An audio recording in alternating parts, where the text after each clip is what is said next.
Did Maria say that they were going to break what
set up at 7 a.m.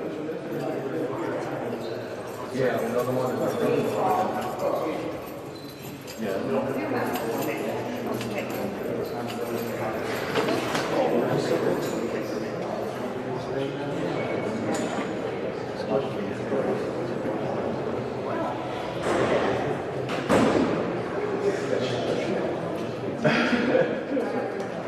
I'm sorry?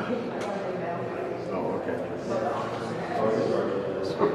So they're actually using the shot of empty space.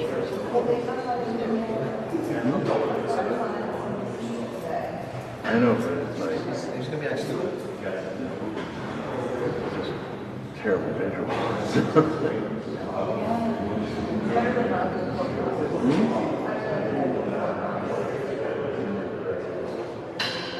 I think sometimes seeing the outside of the courthouse makes more sense.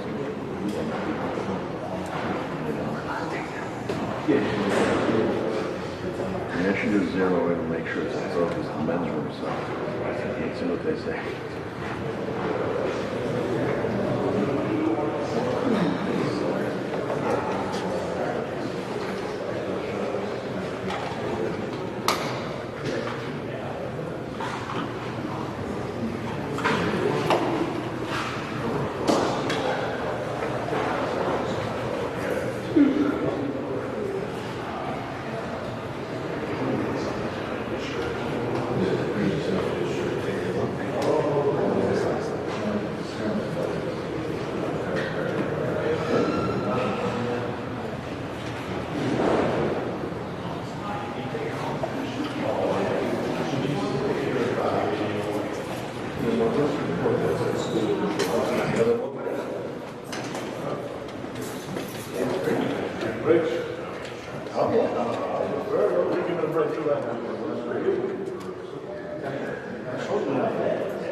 So are you with the state? Are you with the state that you're like assigned to the courts?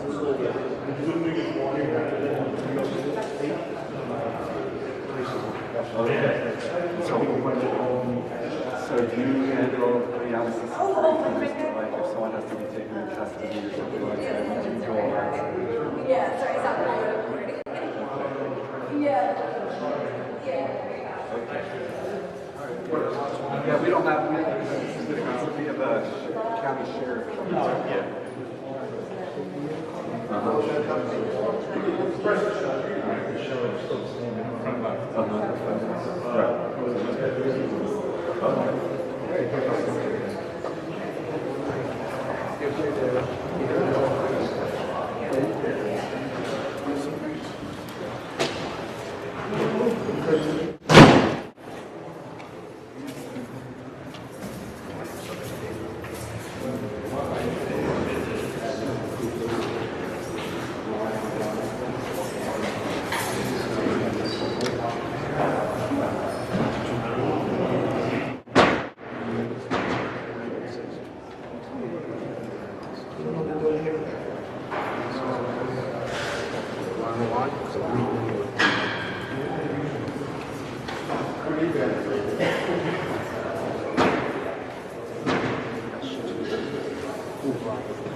I was just... No.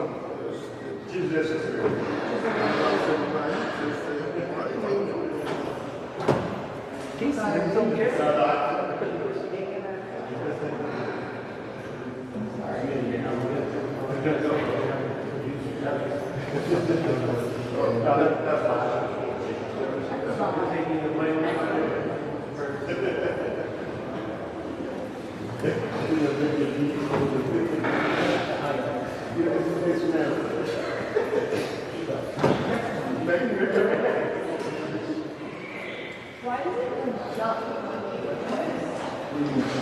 Oh, so basically what happens is that you look, let me make sure I'm really like that. So when you twist it, what happens is that it is, you don't have the focus.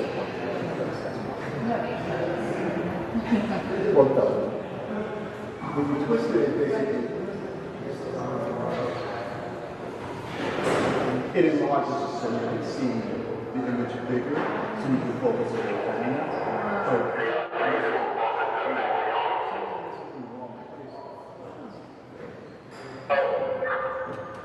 So now I can twist the wheel. You'll see that you'll be able to turn the barrel. You'll see that the center point is now enlarged, and you can focus on it. Enlarges the area so you can focus on it.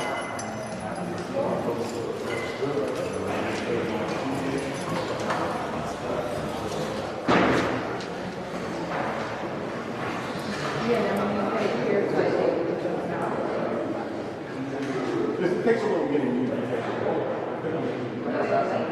Yeah. It's a good camera. Very sharp. Color. It's old? No, it's something new. It's fascinating. The camera. This is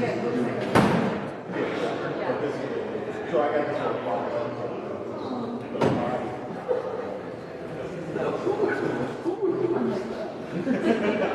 Just a matter of clock out.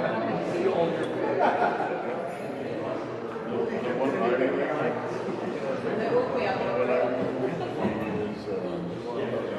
You know, it's like there are lots of surrounds or,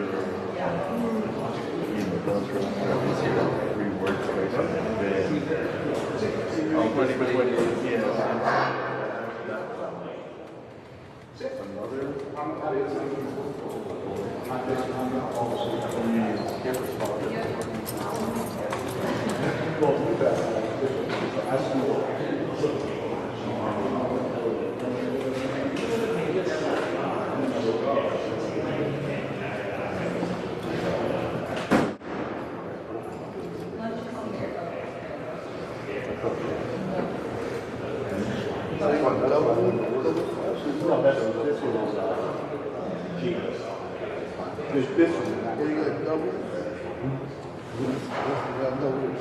This one. Oh, wow. Okay, that's 420 for those.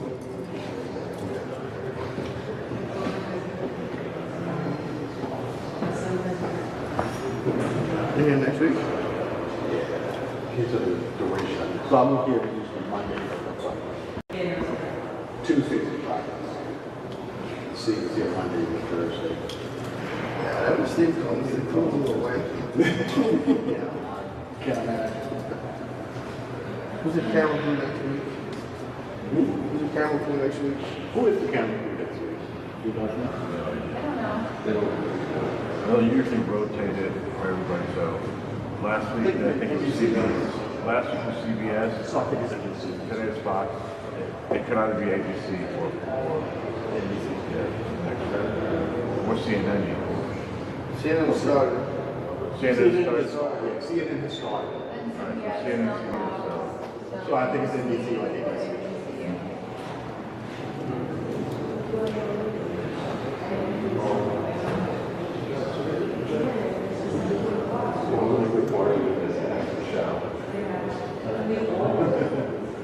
Must be freshly showered. Yes.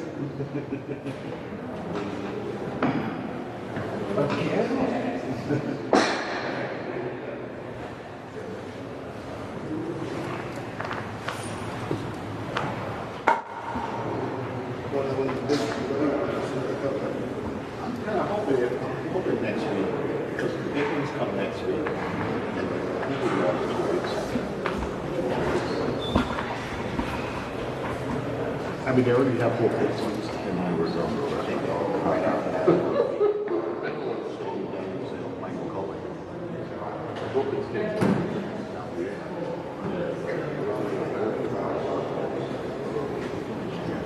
The only witness I think that the defense will have is putting Trump in the seat. You think he testifies? You think he testifies? I think that's the last thing the defense do.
Just to get a working clue as to, when you bring actors to, that kind of stuff.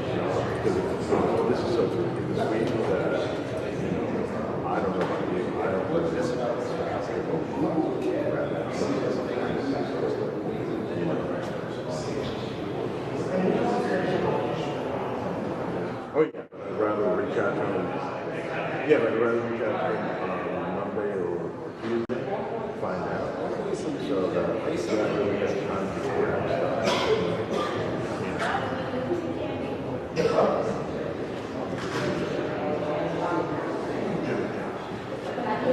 Well, I can't figure it out, if you go somewhere and find out, oh, shit,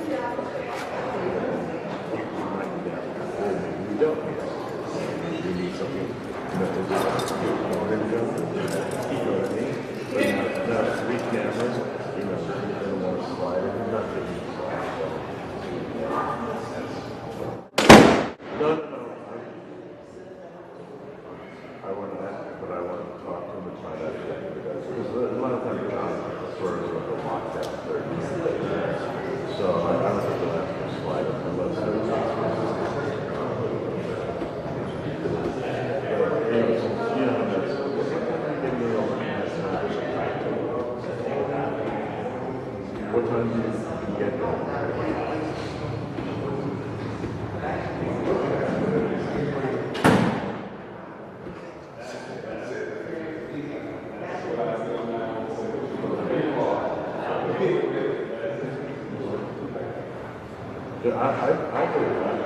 I did it last week and I found that really the only thing I could do is get very market stuff.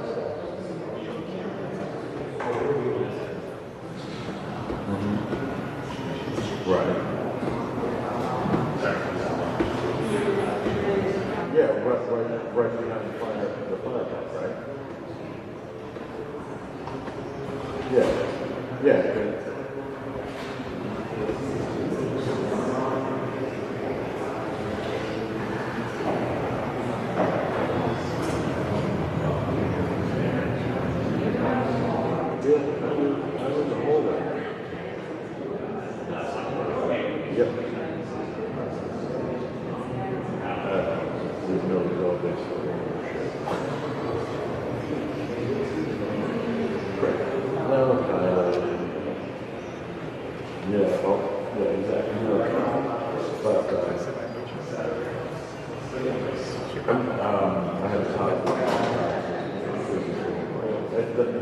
So anyway, so last week we did all that, so that's like, and then one day he wasn't around. Wednesday, you know, let's call, he sent me, I think when he said that, we did it, and then it's like, I don't know, I'm just getting sick of that. For me, first because you know, she's so free. And I was like, oh my God, another weekend.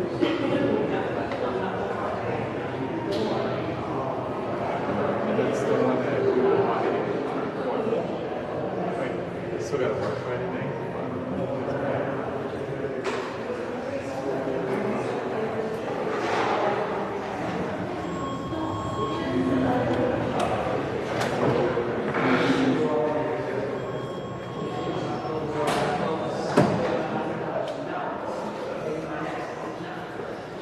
Yeah, and then it go on and motivate you. Careful shot. You know, if he does wait, anybody who waits won't get back.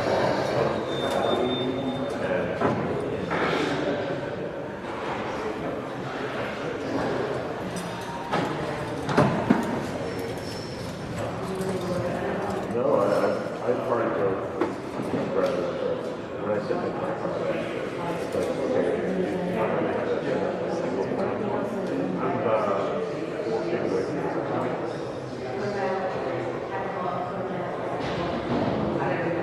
No, I'm outside. They have that little bin, you know, not up to the corner of the building, so I'm over one of them.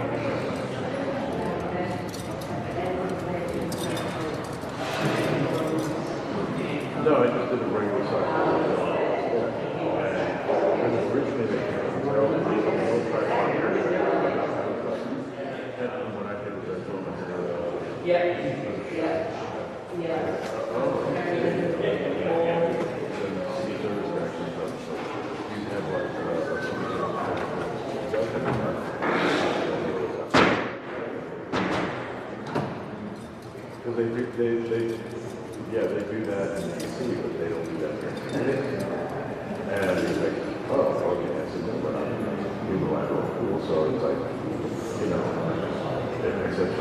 job has to be up for 3 hours. And, you know, I'm not going to tell people because I don't want to have to be back and forth and safety and stuff like that. You can get rollback on this. That's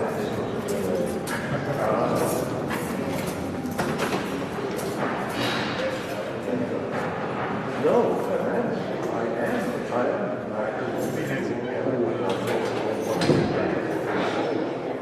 But when I always wanted to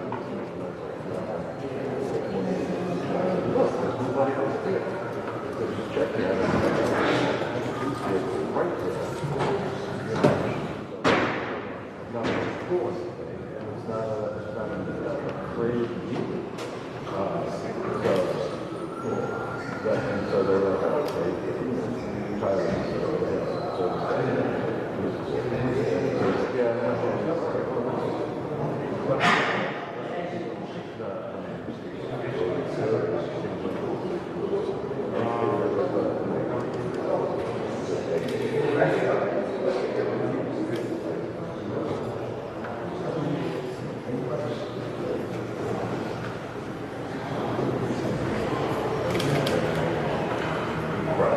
That made me you know, the thing is, it's like, I'm so annoyed because you're going to do that shit, like, get there at 7 a.m. I mean, this fucker so sensitive, it's 4 o'clock in the morning, that, you know, and from Iowa, at least 2 o'clock. You know, and it's like, oh, they kept me doing this, and I didn't even go on before they started to 7 o'clock or so. And I'm like, well, I said before it's usually not happening, so I'm hoping that everything great, you know, don't have to do that as much. Something over one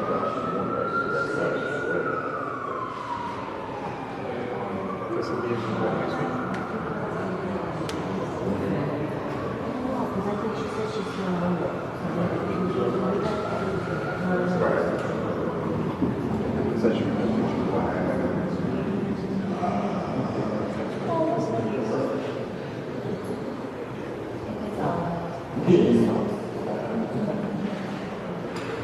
Oh, really? Yeah, it's like, you know, in some ways, I don't want to necessarily do protests. How crazy it is, but at least I feel like it's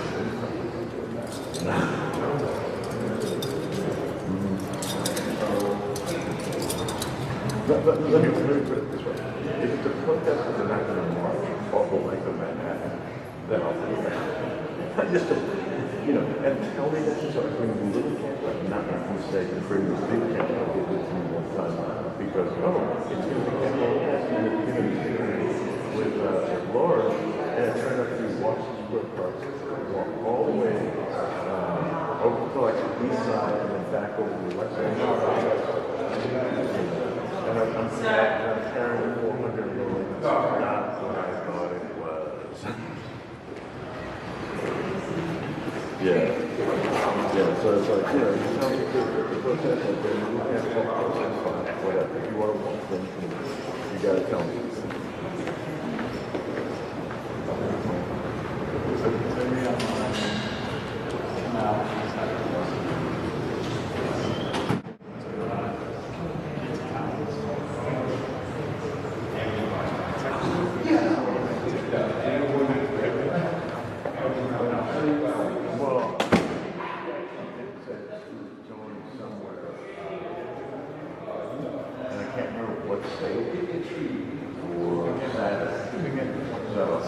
But a lot of people that they you know, because it had to be at night. Like, when was it? You know, I ended up with that and you know.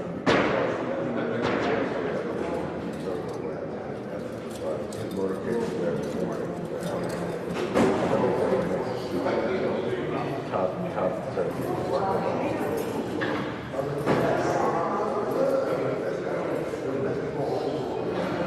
No, at some house. upside down. So, you know, I think if he was flying straight to the airport, like last week, he did his birthday, and he was going back to Ohio. But this weekend, so it's New York.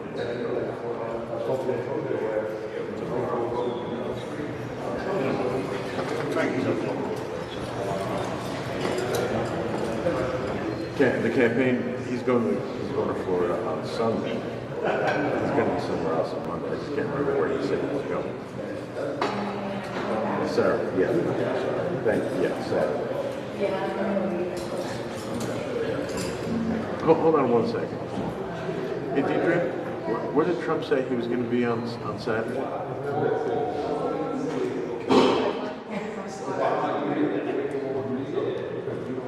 He's coming to your house. No, he better not. He better not. We're at a nice barbecue. He better not, because I'm gonna take the good toilet paper out, put the shitty one like he has at Trump Tower.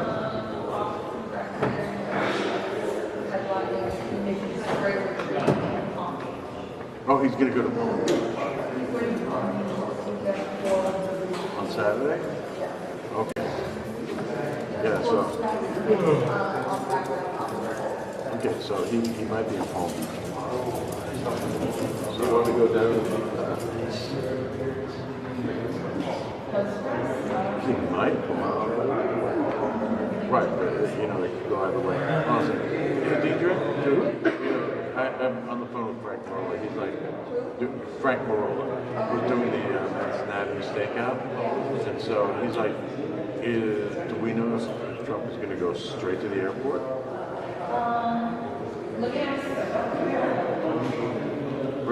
She's going to ask him. Yeah, Deidre.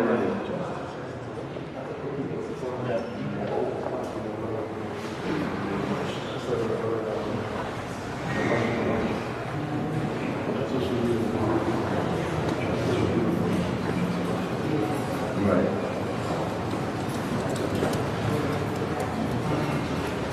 Well, that's what I was hoping.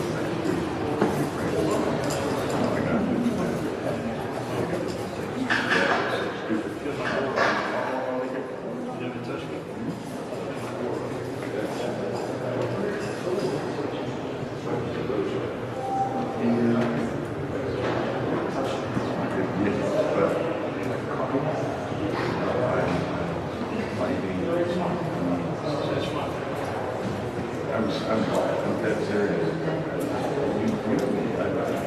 Regardless of how heavy I'm slow, I like to keep busy and active, and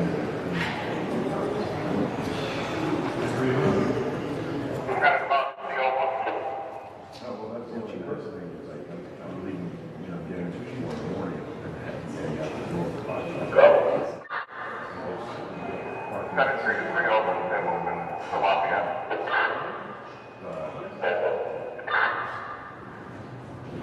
Yeah, like you have to be online.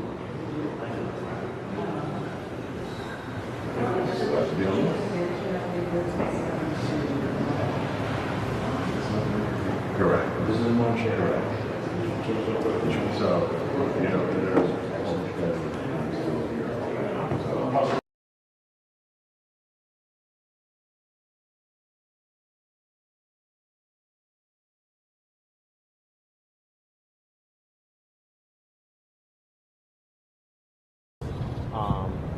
So far, I guess it's just been contained in here, but so just getting thoughts on that.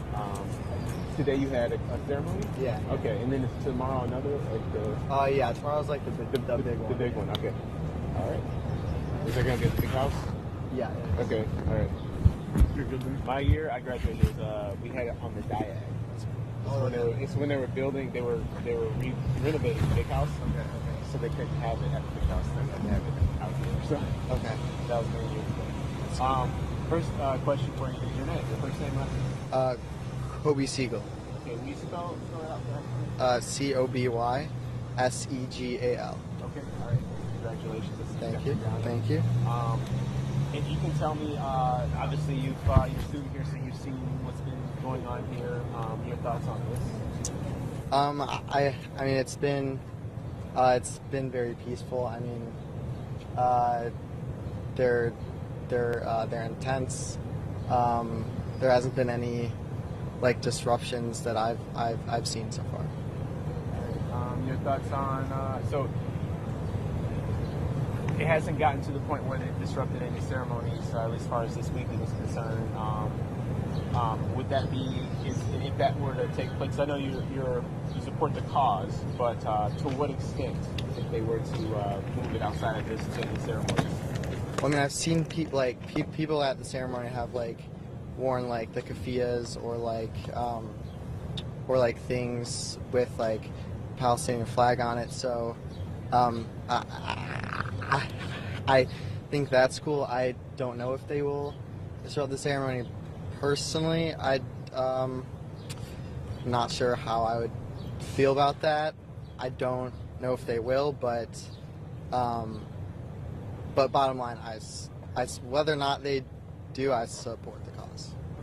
That's all I got, man. All right, thank you. Would you study? What Psychology. Okay, awesome. All right, congrats. Well, welcome to the real world. Thank you. Is that your diploma paper?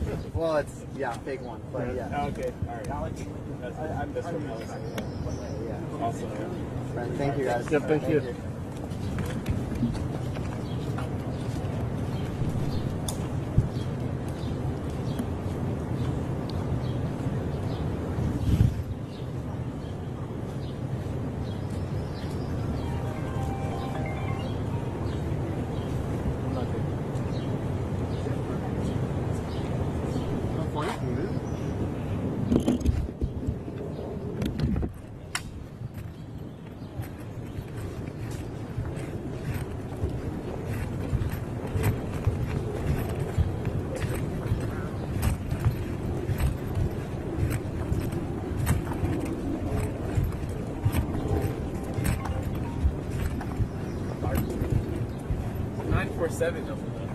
The other one was 989 Coleman. This is 947 Close.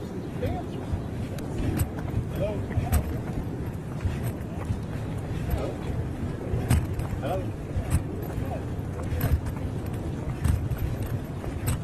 Good. How are you today?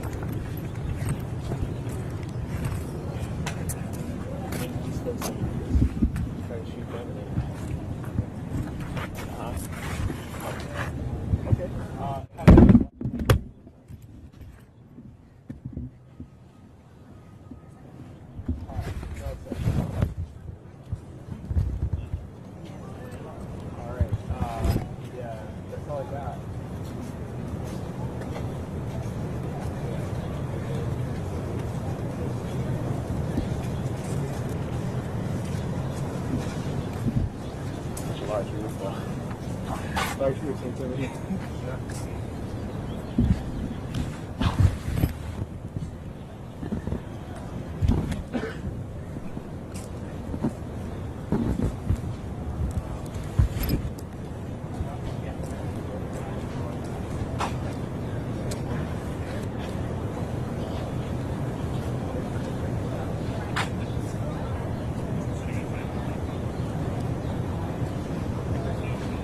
Whoever that one guy is.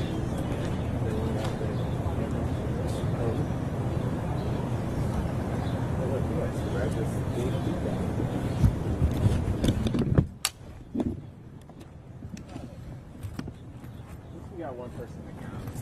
Congratulations.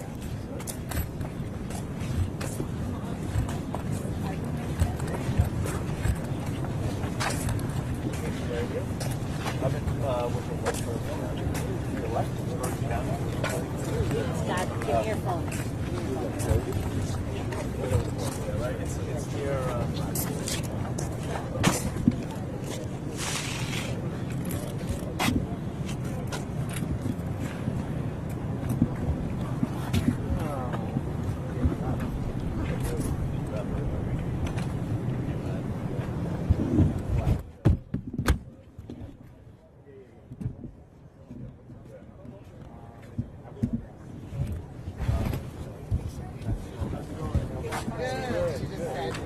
Thank you. What are you guys filming? So we're just, you can't graduation weekend of the university. They have volunteers there for like instructional team. They have hip and very so far. I haven't seen it in my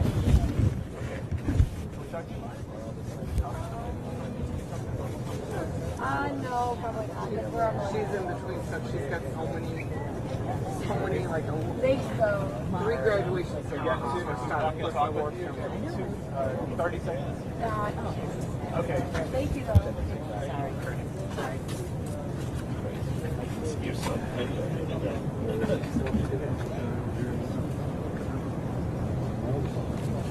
Oh, is that right?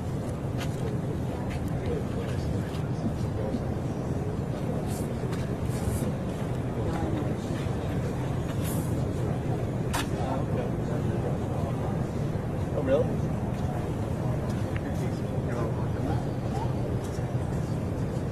We can for a second.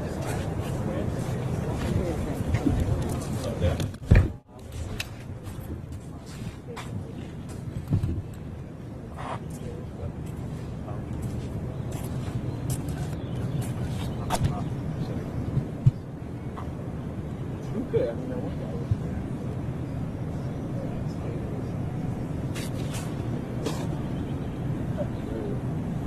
oh, really?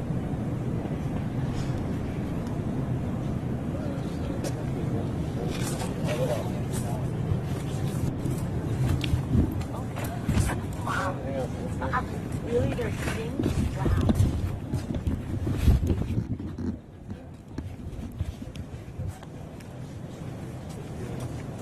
Wow.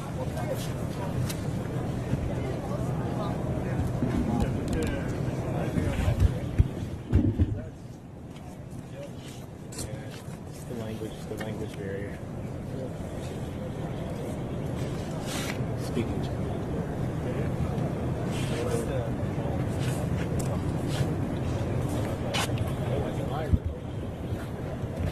Oh yeah,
It's like those places. Good, how are you? What was that channel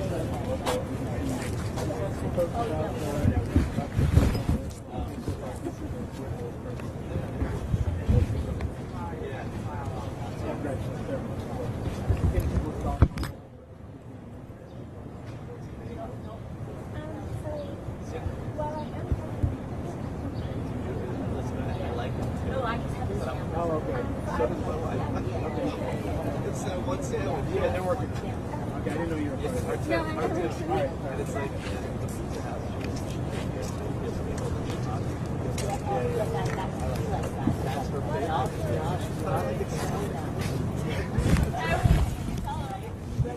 No job. All right, take care, man. good luck. Oh, thank you.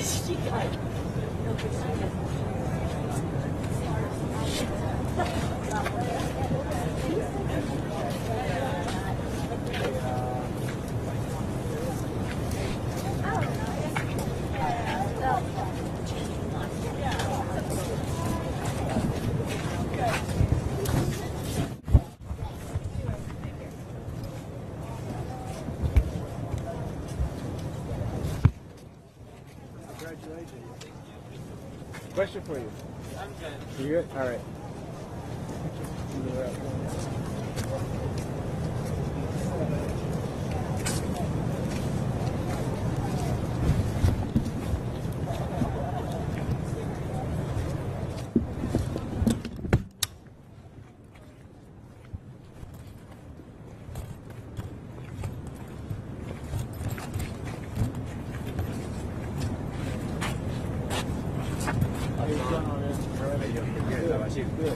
So you got Channel 7, I see, okay.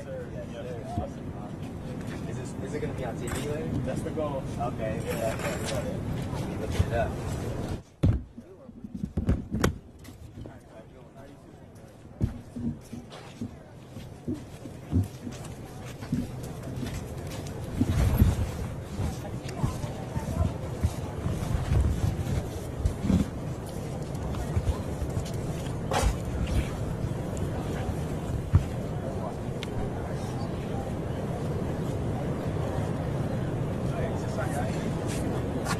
Waving at you? Waving at me. Oh, all right. You might be waving at you.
On this side or the other side? Yeah. So you got some graduates in there who I was there for it, right? And people walking out, I had no idea what to expect. I mean, I could tell she was like, but people went.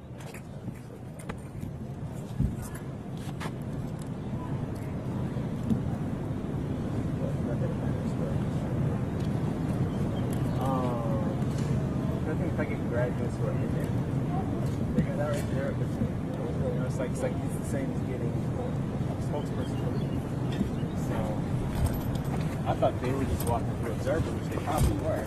And she said it sucks. Clearly she wasn't sure. But that's the challenge. I just get on the meeting and say, hey, I talked to, talk to handful of people who are not really ready to talk.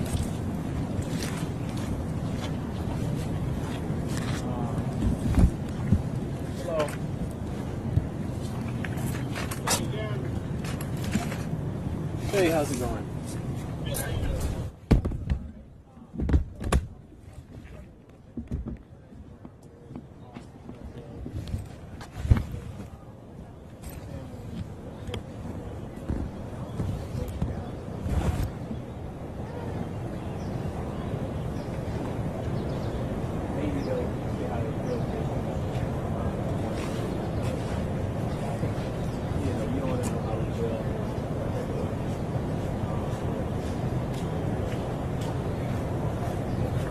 Someone started walking out.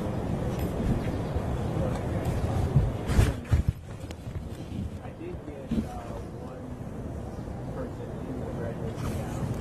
His thoughts, he posted. He said it's been peaceful so far. They have graduation. Smaller ceremony.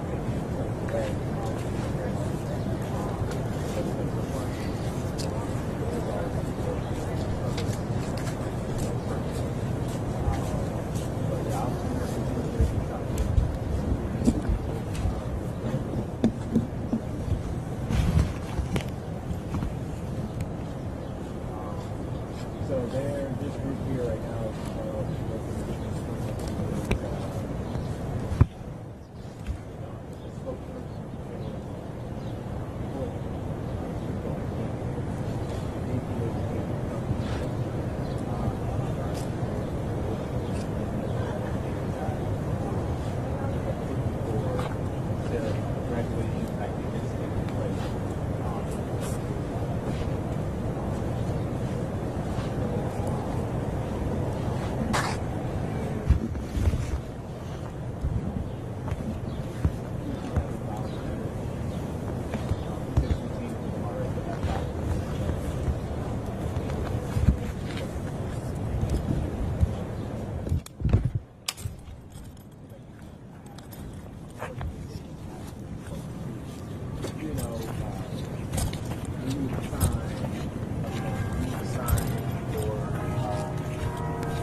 so far one interview with a graduate, lots of rejection from folks who are here now for graduation, some not even like acknowledging what they want to do.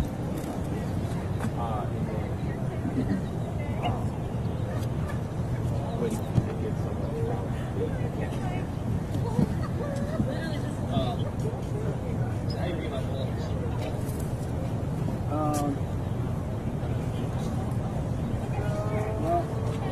maybe we can sense it around the graduate talk to. I mean, it sounds pretty brief, pretty good. But how's it going? Good, I'm good. You could sense it around the visuals of graduation. There's a lot of people walking around and cap and gown today, so there's different ceremonies that are taking place, like a lot. And so you can sense it around that. Anytime this campaign is taking place here, it continues, etc. Etc. around the graduate.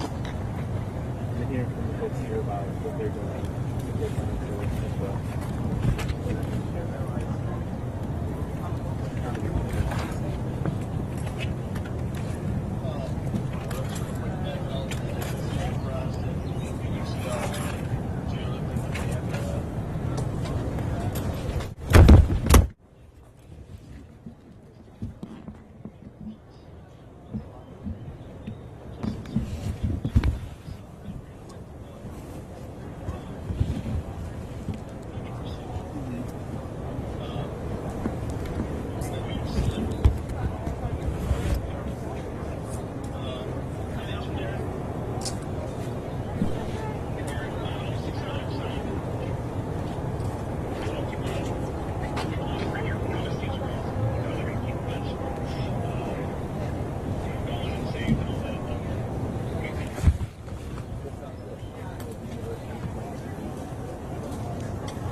Yeah, so it's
back around that side.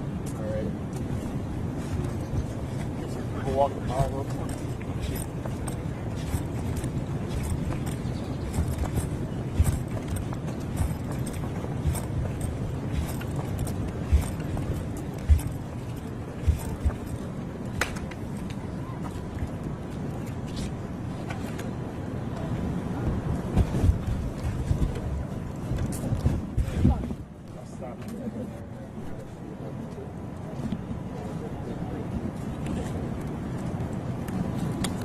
Saying like close up here? Maybe over there. Oh yeah.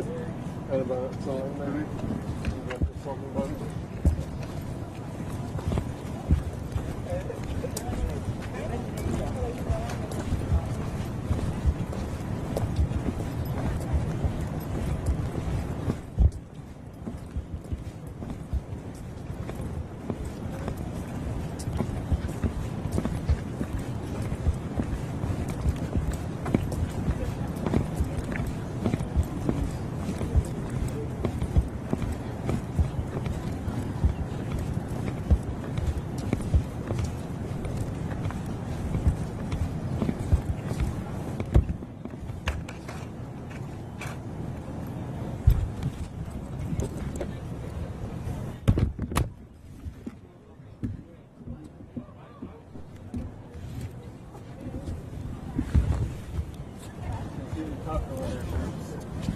Yeah. There's this group thing, no, we don't really do it. Or if one person might kind of do it, the other person pulls it away.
think they would recognize. Yeah, exactly.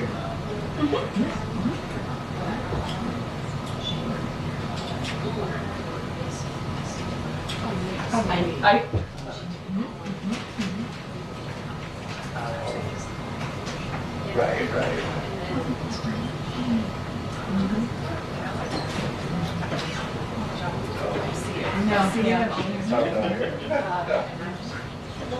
Okay, so we'll discuss it with one in the lobby. Okay. And we'll just stand by, and if she wants to use them, they will, and if not, they'll come down there. Yeah. Okay. Like, you were good with that question? Oh, yeah. That's brilliant. And if everything else like jumps in, then you're in. Yeah.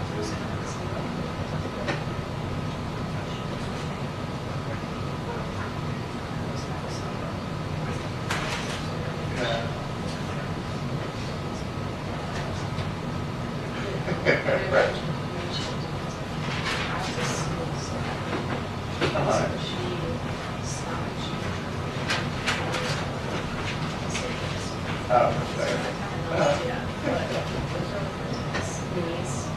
That's brilliant. That's really smart. I was thinking of wearing very colorful outfits, you know, do like a soul movement thing. I just stand out. Yeah.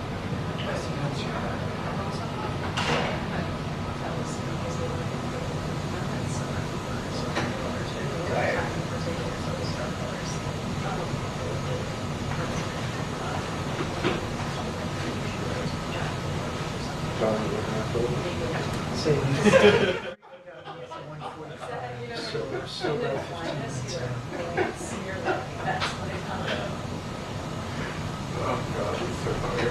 People over here like struggle.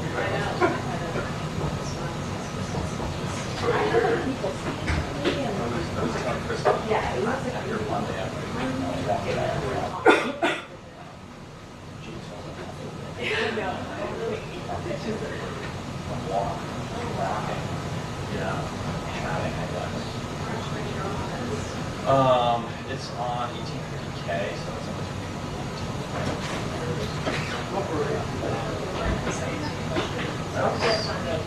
yeah, no, it's good price.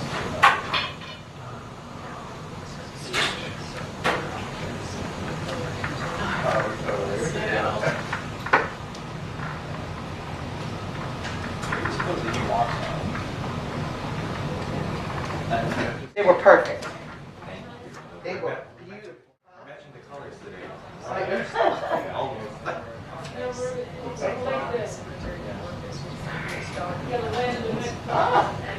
What's that? Oh, yeah.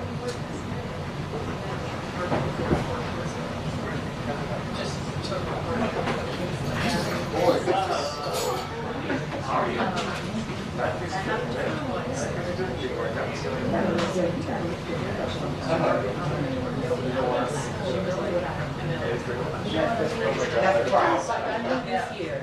I've never seen it on but I knew that.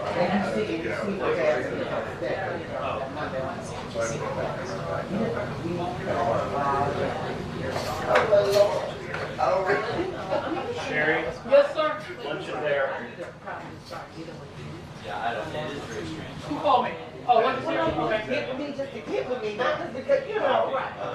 Yeah, I think I'm Got to put this back here. yes, we want to I guess they walk all the way up. But the people who laughed in the front. I went on vacation. At the time, I was going to chief Hey. Make sure you turn over the deadline. If you got someone on staff that I need to send this to, okay, they didn't start, so we missed the deadline. Running the program, we weren't in the program, so they really didn't know.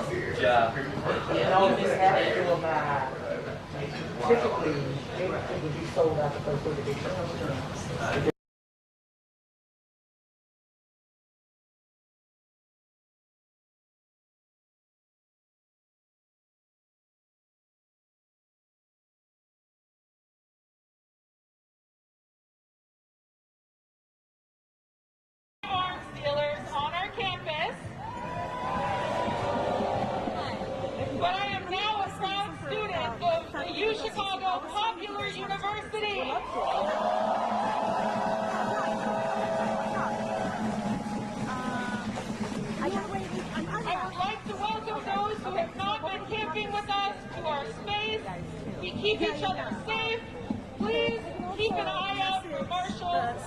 keep an eye out for those of us in pink vests.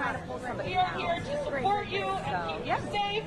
And we also trust you to keep each other safe during this rally and for the rest of the day.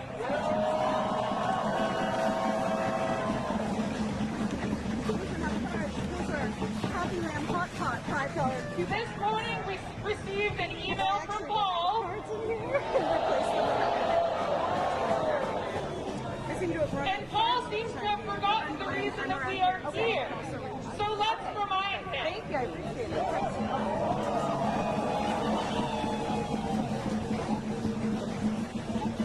We are here for simple reasons that we have brought to the negotiation table with administration. They have refused to engage with us on our very straightforward demands.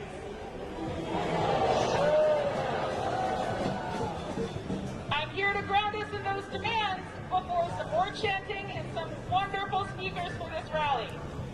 First, we demand that you, Chicago, acknowledge scholasticide and genocide in Palestine.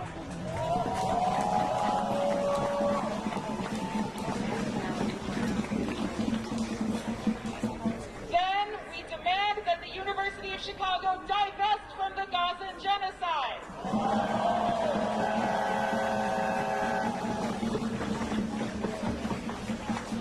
Then we demand that U Chicago disclose investments in weapons manufacturers.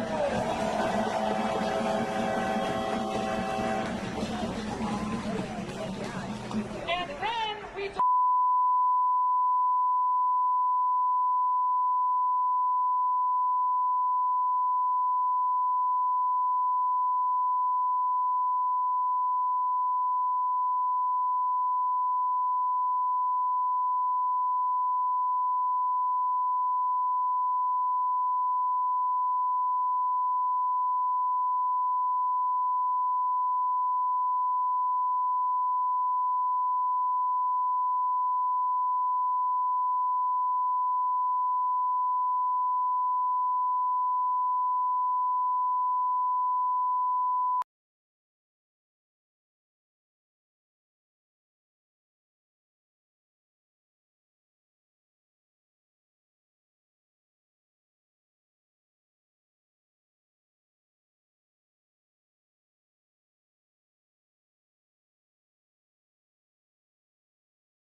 It was really nice. I know we've met before. I'm Yasmin. I don't know. No, that's okay. I think it's been a while. I was going to bring you at the same time. Yeah, we was Jeff was like, I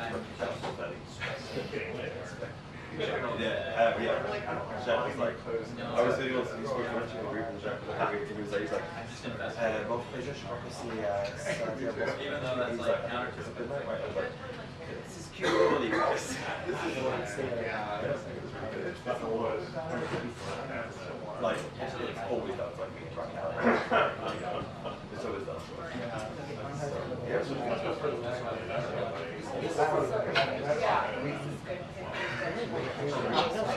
Probably have to watch and tripod and here and everything. I'm gonna actually would you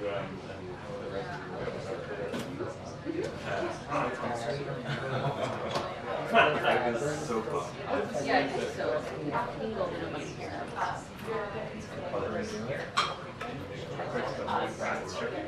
You want me to take it from the second?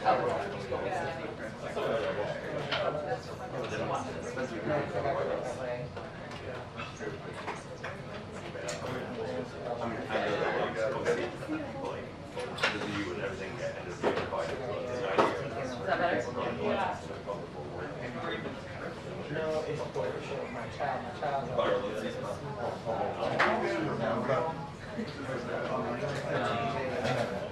That's true. As long as you next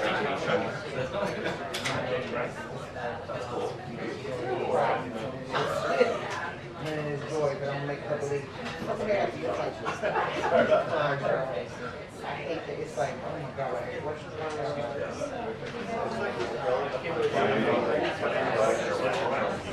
my God. My family is right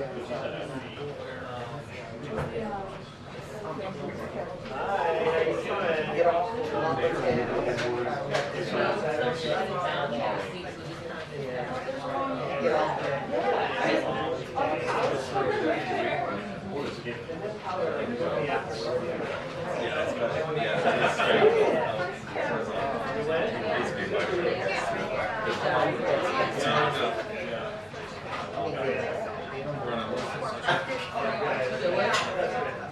I was making a joke about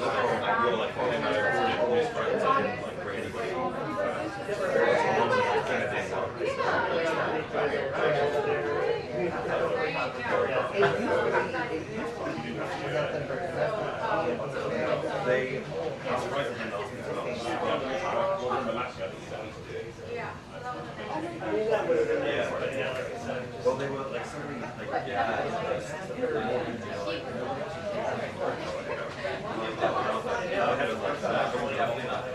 so I was like, I was like, it's on my friend, so I was go out of their way.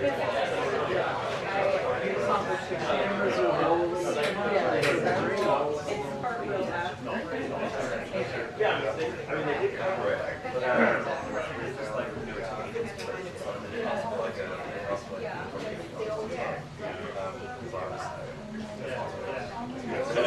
I was like, I messaged her.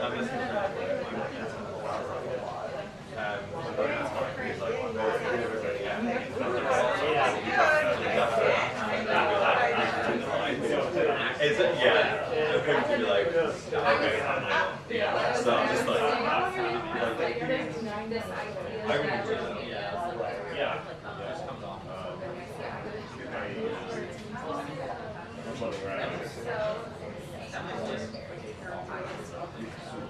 Okay.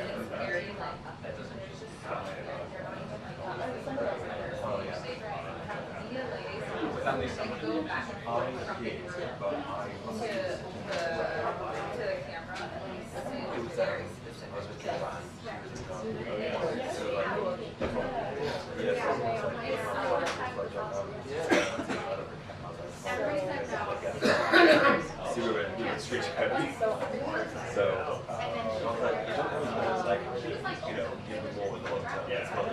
so I was like, as much fun as it would be.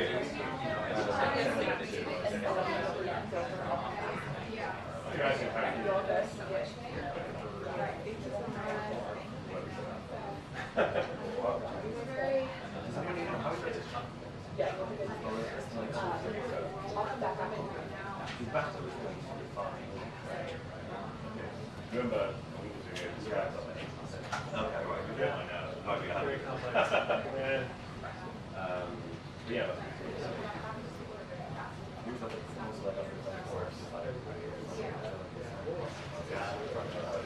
So, you know,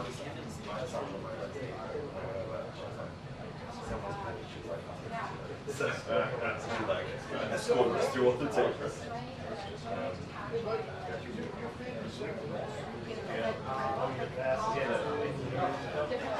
You might. Yeah.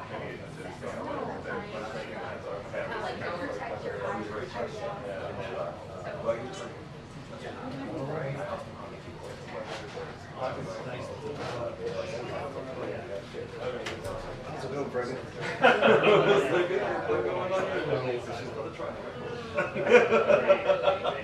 Wish the General Freedom thing is like an hour. Feels like it's going to go to like 6:30. Well, it starts at 4:30. But if it starts, I'm just worried it's going to start it'll be a couple, 19 or something. Yeah, right. I'm worried that it's going to leave. got tickets for a show. What time does it start? What? What time does it start? Thank you. I mean, doors open at 7. We just learned that our friend goes on. So wait, you can like music? No, it was just Gracie for the worst case scenario. Oh, I think that's smart. Yeah. I mean, you're right. It should be over like 5:30.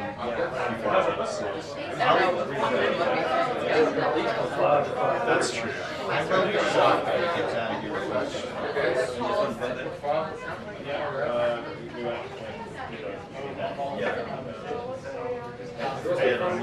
This kind of somebody did a reciprocal speak to. See, that's yeah. I don't think they do either. That would just be. I'm trying to remember. I don't think so. 2 years ago. Do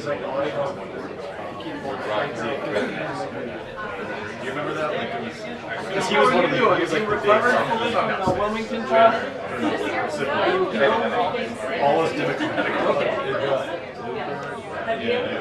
No, I'm working through it. It felt like they threw it and Elizabeth Dole just sort of even it out. Oh yeah. Yeah, it's very And it was not as productive as that. That was the real issue. Like, if I could sit in a room and work on it. Yeah, it's good.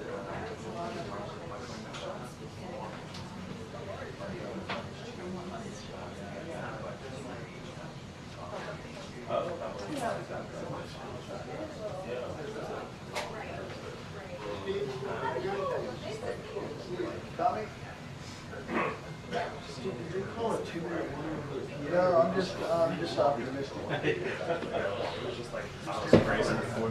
No, how are you?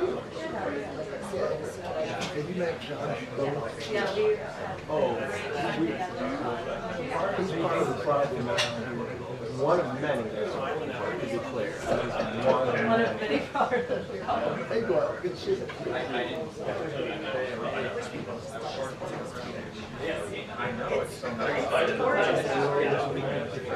Did you have fun at the dinner scene? I don't think I ran into you.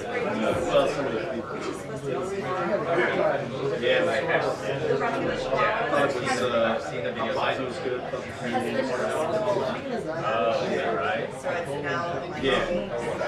So negative reviews.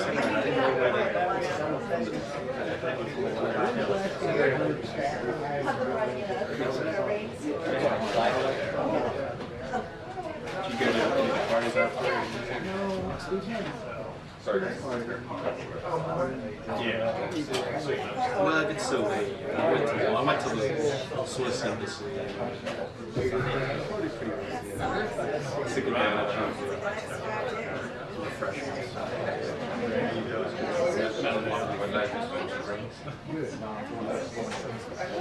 Not ready for the weekend, you know?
I think it's amazing that the job report is so there's jobs.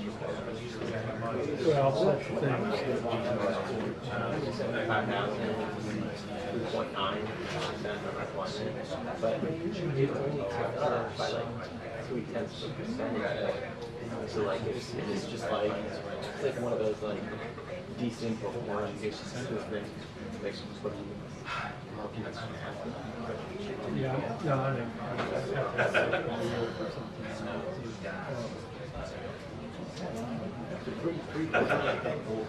It happens to but it's always just a small, like few percentages that change.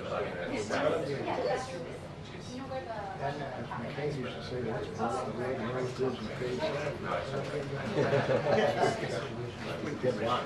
Approval rate is understood at 25%.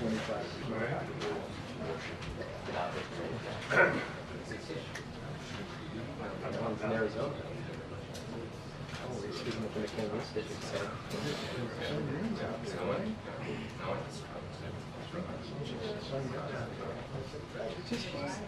I don't think so. I don't think she's traveling too much. The truck briefing will begin in 2 minutes. The truck briefing will begin in 2 minutes. You think about everything you want to do.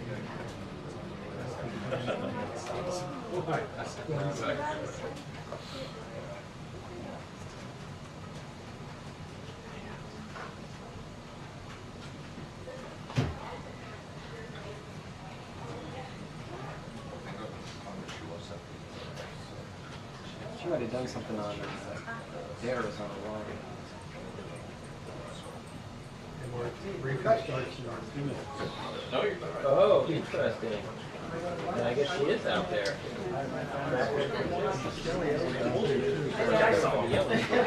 Yeah, I've got one more. Someone downstairs. I got to be as adept at social media all the time. Catching the scoops. How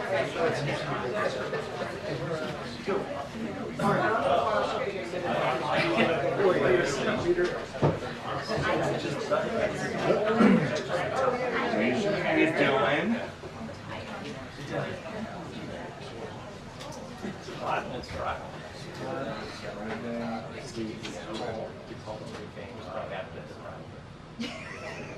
Go ahead.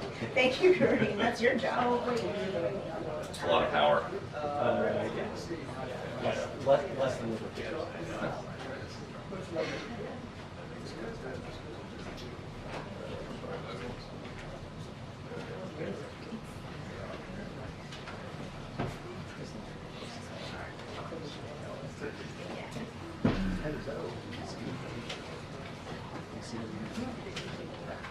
Yeah.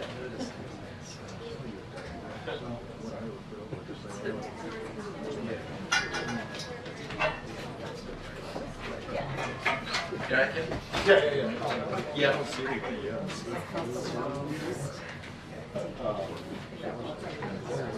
Yeah. You're okay? I'm all right.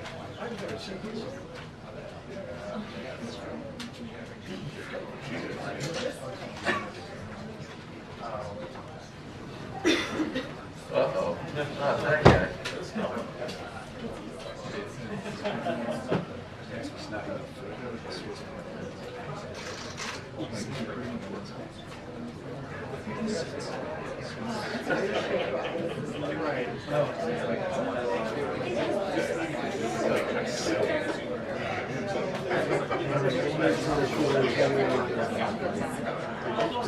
She said she pretty much did the alphabet with the official press.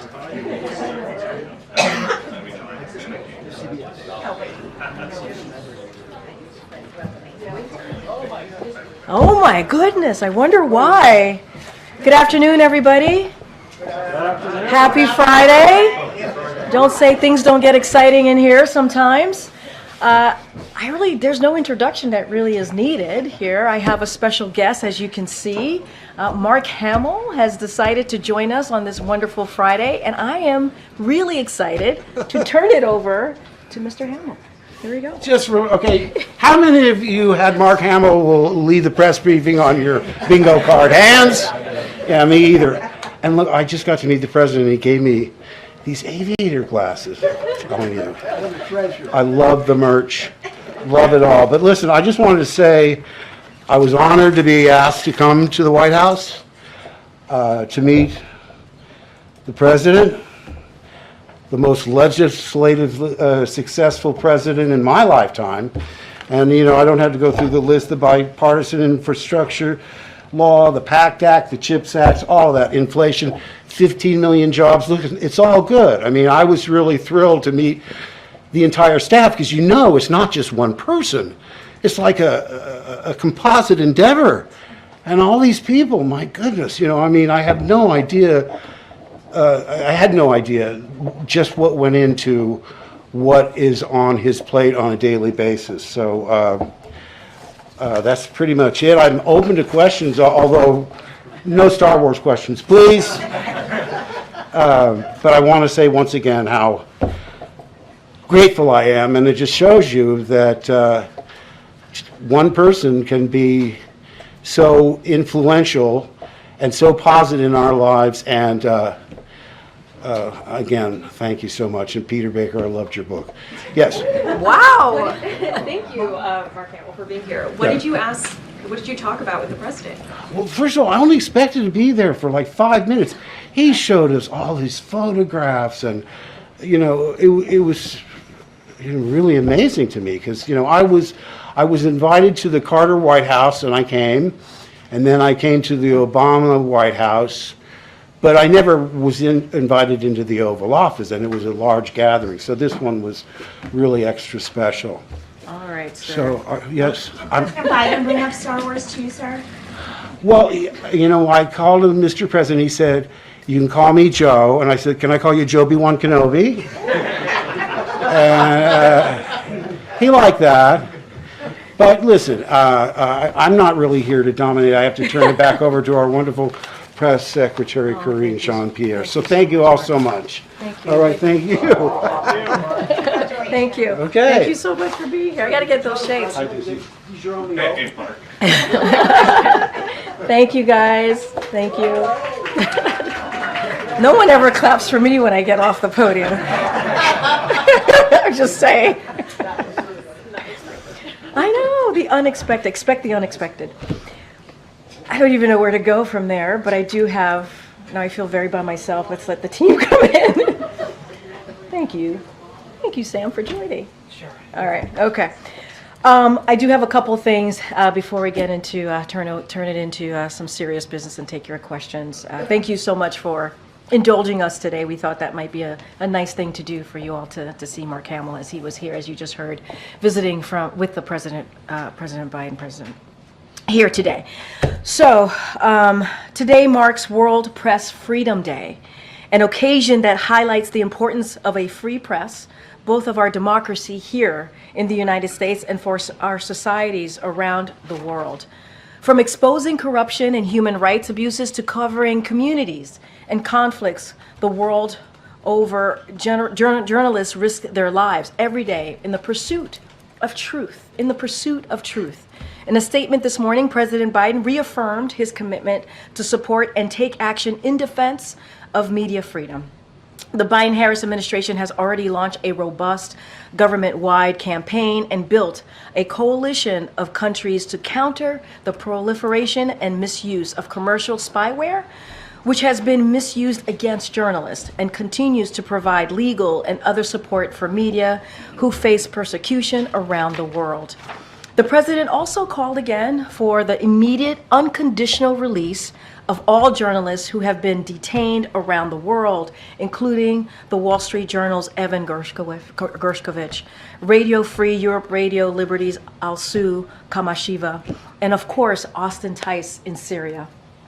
In the coming weeks, the president will take executive action in response to the global crackdown on press freedom, declare it a grave threat to national security, and authorize measures including sanctions and visa bans against those who attempt to silence the press. The United States stands by media around the world and will continue to do our part to support their important work. Today, we also have another important day event happening later today. President Biden, is naming 19 recipients of the Presidential Medal of Freedom. The Presidential Medal of Freedom is the nation's highest civilian honor, presented to individuals who have made exemplary contributions to the prosperity, values, or security of the United States, world peace, or other significant societal, public, or private endeavors. We're honored to have these individuals or members of their families come to the White House today to celebrate their service. President Biden often says there is nothing beyond our capacity when we act together. These 19 Americans consistently demonstrated over their careers the power of community, hard work, and service. Finally, this morning, Secretary of Education Miguel Cardona sent a letter to schools addressing the sharp rise in anti-Semitic hate on college campuses. His letter made clear to schools that not only is anti-Semitism abhorrent and unacceptable, it is also discrimination prohibited under Title VI of the Civil Rights Act of 1964. Secretary Cardona reminded schools that the Department of Education provides a number of resources, including trainings, technical assistance, to ensure that school environments are free of discrimination. His letter comes one day after President Biden spoke to this very subject. As you all know, Americans have a right to free speech and peacefully protest, but breaking into buildings, destroying property, and shutting down campuses is not peaceful protest. There is also no place on college campuses or in America for anti-Semitism. This administration will continue to defend free speech while standing up for the rule of law. And Josh, good to see you. Good to see you, Kareem. May the force be with you. May the force be with you, or tomorrow, the fourth be with you, however you want to look at it. Let's hope we killed off the Star Wars jokes for the rest of the briefing. I doubt it. I feel like there's more coming. So, three subjects. Yeah. First, a top orthopedic surgeon at Shifa has apparently died in Israeli custody. He was 50 years old. If medical personnel are not going to be exempt from the war, how can Gazans hope to have any medical care? And what can you say to other doctors working in that area? And so, look, that is a devastating news and devastating to hear. And our hearts go out to friends and families, his friends and families. That is certainly one of the hardest news that you can hear, a family member can hear, especially as someone is providing care in this situation in Gaza, where we know humanitarian aid is dire, and the innocent people of Gaza, the Palestinian citizens, obviously need that care. They need that assistance. So it is obviously devastating to hear. And the president has said, and has said very clearly, that when it comes to people who are citizens who are in Gaza providing that all-important care, humanitarian aid, humanitarian care, they need to be protected. They should be protected. And so certainly those conversations are going to continue. We believe that certainly Israel has made, the Israeli government has taken efforts to do just that, and has taken into account our concerns. And so we're going to continue to have those conversations. But it is heartbreaking to hear. I can't speak specifically to that case and what occurred. Obviously, someone's life was lost, and we have to be certainly mindful. And we're at this time, I can offer my condolences. And we want to make sure innocent lives, innocent civilians, people who are certainly offering that humanitarian aid, their lives are protected as they're doing so.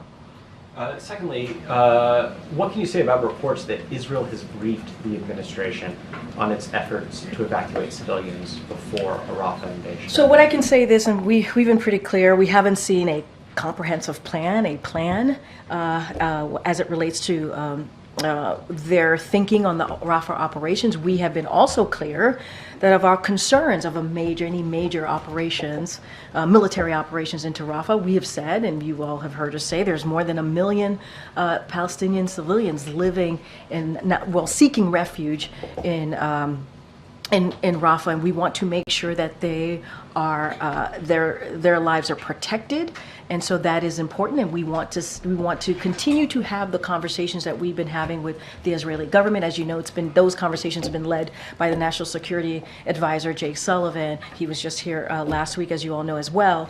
And so we had 2 virtual conversations. We're hoping to have one in person. We want those conversations to continue. We believe that they are going to take, Israel government is going to take our concerns into account, but we have not seen a plan, comprehensive plan, and we want to make sure that those conversations continue, because it is important to protect those Palestinian lives, those innocent lives, those more than 1 million citizens who are seeking refuge in Gaza, in that part of Gaza, in Rafah. And then, lastly, on campus protests, the president has drawn the line at violence, but he said he's not bringing in the National Guard. Does he think the police presence deters violence or exacerbates it? So just to be very clear about the National Guard, that is something that governors decide on. That is a decision for them to make when it comes to the National Guard. And so want to just reiterate that again from here. And look, we have always been very clear when it comes to police presence on college and universities. That is certainly something that that universities and colleges have to make a decision on. That is something that they decide what is right to move forward on their campuses and colleges. And we understand how painful this moment is. You've heard me say that it is an incredibly charged time. It is a charged environment, and it is very difficult because of that charged environment for law enforcement. We also believe, and it is important, that all Americans can peacefully protest within the law. They have to be able to do that. It is, you heard from the president, it is part of our fundamental American principles, part of what make America's freedom, right, to be able to protest peacefully in this country. And it is also important, which is the second part that the president talked about yesterday, is the rule of law. We have to follow the rule of law. Violence is not protected here, but Americans have the right to peacefully protest within the law, and we're going to be very consistent here. And as I said, these are incredibly painful time, and it is a very charged moment, and we understand how difficult that could be. And so I'll just leave it there. Is that your 3 topics? Yes. Okay, all right, excellent. Thanks, Corinne. So you say that you haven't seen a comprehensive plan for Rafah, but I am told by a U.S. official that the U.S. has been briefed on some sort of initial plan. So can you just tell us what the reaction was to Israeli counterparts about that initial brief? So I'm going to be super mindful. These conversations are, these are diplomatic conversations. We don't read out in details and specifics on the conversations that we have certainly with all of our counterparts here. The last time there was a virtual meeting, we did have a readout there, but I don't want to go into details. We've been very clear in public and in private that our concerns with a large military operation into Rafah, we're not in support of that. And so obviously there's been conversations. There's been 2 virtual led conversations led by the National Security Advisor on this particular topic, Rafah operations. We read out to all of you the last time that the president spoke with the Prime Minister of Israel. Rafah operations came up in that conversations. We're not going to go into details from here, but I think we've made ourselves very clear. There are more than 1.5 million Palestinians who are seeking refuge there. And so we believe those lives need to be protected, and we're going to continue to have those conversations. So to be clear, the U.S. was not satisfied with whatever the I'm U.S. has done in this not going to go into deep specifics from here. We've been clear about our concerns. We're going to continue to be clear about our concerns here. Those conversations are going to continue, and I'm just going to leave it there. And just switching gears a little bit, a new ABC News Ipsos poll found that nearly 4 in 10 Americans say the U.S. is doing too much to support Israel. That's up from about 3 in 10 in January, so it is showing that support for Israel is declining as the war drags on. Is the president concerned about this? I'm not going to go into every poll that comes out. That's for political pundits to do. I used to be one. I'm not one anymore standing here at this podium. But what I can say is that we saw what happened on October 7th. We heard from Hamas, a terrorist organization, what they said that they would do. A leader from that organization said they want to see October 7th happen again and again and again. More than 1,200 souls were taken on that day. More than 200 Israelis, including some American hostages, were taken by Hamas. And as you know, we are working very hard to get that hostage deal so that we can bring hostages home, including those American hostages, create a situation where we have a ceasefire, right? So more humanitarian aid can go through. That is incredibly important. We're working around the clock to get that done. You saw Secretary Blinken in the region meeting with regional partners. And so that is certainly a priority and continues to be a priority for us. Our commitment to Israel's security is ironclad, as I've said, and we have said many times. They live in a tough neighborhood. And we saw what Iran did, right? They launched missiles and drones into Israel, and it wasn't just us that stepped in. It was leaders in the region that stepped in to make sure that they were able to defend themselves at that time. And so we want to get that hostage deal. That's what we want to see. We want to make sure that that innocent Palestinian lives are protected. That's why we're looking into the Rafah operations and having those conversations. But getting that hostage deal is so critical to bring hostages home, to get that more humanitarian aid in, and to have a ceasefire. And we are committed to doing that, and you see this president. Thank you, Karine. You said that the U.S. has been clear about concerns about invading Rafah. Has it been clear about potential consequences if Israel moves forward? Look, I'm not going to go into speculations or what consequences might be. We've made our concerns publicly and privately to the Israeli government. I just mentioned the president had a conversation with the prime minister in his last call with him, and Rafah operations came up. I'm not going to go into specifics. I'm not going to go into details. We have been very clear. There are 1.5 million Palestinians who are seeking refuge in Rafah, and we want to make sure those lives are protected. Understanding that Israel needs to also defend itself, and having those Hamas operators there, we understand that they want to dismantle Hamas, and we understand that is a priority, obviously, and we certainly appreciate that. We also want to make sure that those 1.5 million lives, Palestinian lives, who are seeking refuge there are protected. And we believe there's a way to do that, and we're going to have those conversations. I'm not going to get into specifics from here. We have learned that the King of Jordan is meeting with President Biden here at the White House next week. Can you share any details and talk about what's on the agenda? So I can confirm that King Abdullah of Jordan will participate in a private meeting with President Biden at the White House next week while he is in town. I don't have any more details for you at this time. Certainly we will provide a readout when that occurs, but I can confirm that meeting is indeed happening next week. And then just to close the loop, what was Mark Hamill doing here today? I think he said he was having a meeting. Did you not like having him here? No, I mean, I was like, we all love it sounded very kind of like, why here? He said it himself. We wanted to make sure that he provided, which is one of the reasons he spoke to why he was here himself. He wanted to meet with the president. They had a meeting, and well, you guys asked him questions. They had a meeting about what the president has been able to do on behalf of the American people. Mark Hamill was in town. They met. I think it was important as someone you all know Mark Hamill. He is someone who is very much invested in our country, very much invested in the direction of this country, and so they had a meeting. It was he went into that meeting, and we thought it would be fun for him to come out here and lighten up the room a little bit on a Friday. We also believe that you guys there's some Star Wars fans in here, but the president meets with a lot of people. There's a lot of people that come through the White House that the president has an opportunity to sit down and talk with. You just happen to see Mark Hamill today because we thought it would be a nice gesture to have him come out and say hello. But I really wouldn't put too much into it. He meets with a lot of people here. Thank you. Yeah. All right. Geez, Rija is not happy about Mark Hamill being here. That's okay. I'm not going to tell him. He's not watching probably. I won't tell him. I haven't. Do you not like Star Wars? You have not seen Star Wars? I will now. I will now. I know. That's why that happened, folks. That's why I got the question.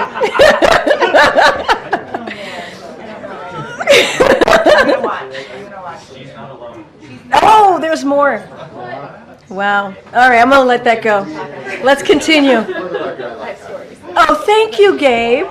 All right, thank you, Gabe. We thought it's Friday, y'all. It's Friday. A little bit of, a little bit of fun, Star Wars fun. Go ahead, Gabe. Now let's transition to what you actually want to talk about. Yeah. I want to pick up on what Selena had asked. Yeah. Look, I know you said that you don't want to get into specifics, but just want to make sure we understand you and we're clear. You did say that Israel has not provided a comprehensive plan to invade Rafah. However, our reporting and reportings of others have suggested that they have briefed the White House on a plan. So what you're saying, by not saying comprehensive, you're saying that you have a plan, but you just don't think it's good enough. What I can say is that they have certainly, there's been conversations that have happened over the last 2 virtual meetings. And what I can say is, we have been clear on our position. We continue to be clear on our position.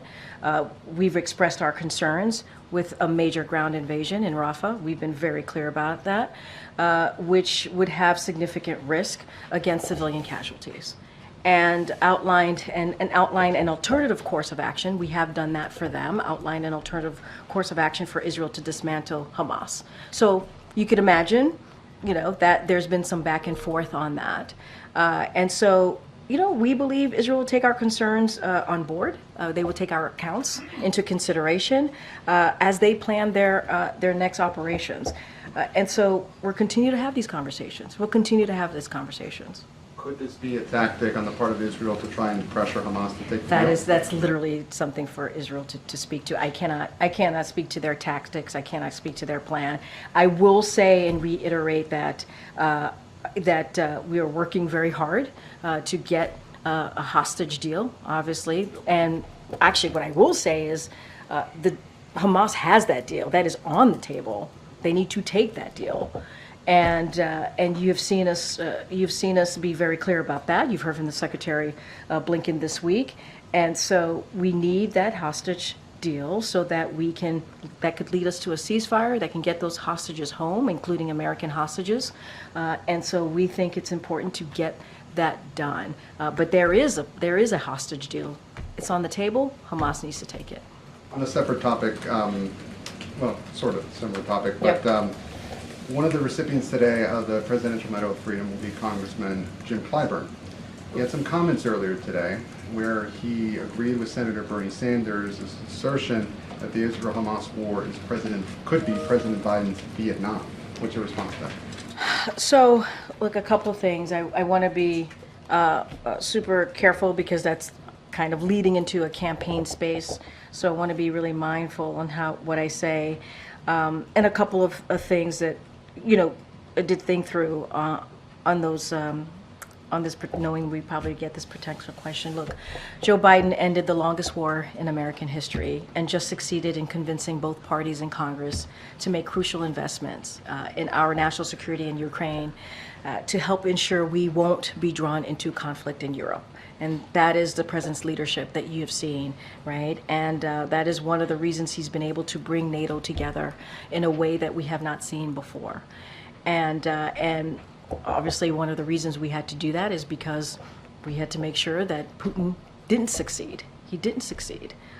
And so the president has been taking action, obviously, on that for the past more than 2 years. You heard him say yesterday, he reiterated values that being us together, we have the right to dissent, right? But it must be peaceful. It must be peaceful, and anti-Semitism is horrid. It is hate speech, and we should treat it as hate speech. And there is overwhelming support for his agenda, whether it's having, rich special interests pay their fair share. If you think about what the president's been fighting for, especially dealing with Congress, making sure that the billionaires and corporation pay their fair share, and making sure that we're building an economy that helps everyone, that doesn't leave anyone behind. And so you've heard him talk about that, beating big pharma, lowering healthcare costs, making sure that we move forward with his student debt relief. And so those are things that the president, and those agendas are incredibly popular. And so he's going to continue to do that work. And obviously, Congressman Clyburn is someone that he truly respects. We all respect, and so just want to be mindful, because it's connected to a campaign-related question. But this is a president who has taken action to make sure that he does everything on behalf of, that's right, whether it's national security or moving forward with domestic policies that the American people want us to move forward on. So the White House disagrees with that characterization? Look, I think I just laid out what we believe we have been able to accomplish here in the more than 3 years in this administration. I think they have their opinions, and they're allowed to their opinions, and we respect what their opinions on this. Does the U.S. believe that a Rafah operation is imminent? That's something for Israel to speak to. What I can say is we've made our concerns very clear, publicly and privately. We've had two virtual conversations that have been led by the National Security Advisor. As you know, Jake Sullivan, he was here last week speaking to this. We are going to continue to be very, very clear on where we stand on this and our concerns for innocent civilian lives, more than 1 million innocent civilian lives that are now in Rafah, that are seeking refuge there. I can't speak to a timeline. That is certainly for Israel to speak to. What we will say is we've made our concerns very, very clear. The deadline for the administration to report to Congress on whether Israel is abiding by international law, that is next Wednesday. Do you know if the president himself has made a personal decision on that, or has a personal view on that at this point? Nothing to read out at this time. Just on another topic, the speech that he is giving on Tuesday for the Holocaust Memorial Museum, can you give us a sense of how he is preparing for that, how the team is preparing for that? So let me just say a couple things here, and you've heard us say many times before, and we'll continue to underscore how fighting anti-Semitism is at the core of who this president is. He was moved to run by the grotesque display of anti-Semitism in Charlottesville, as you all know and covered. Some of you covered back in 2017. And like I mentioned on Monday, he will deliver the keynote address at the U.S. Holocaust Memorial Museum annual Days of Remembrance ceremony. During the Days of Remembrance, we remember and mourn the 6 million Jews who were systematically murdered by the Nazis and their collaborators during World War II. The president will discuss our moral duty to combat the rising scourge of anti-Semitism and the Biden-Harris administration's work to implementing the first ever national strategy counter anti-Semitism to make real the promise of never, ever, ever again. This is when it comes to such important big moments like this, the president obviously takes this very seriously.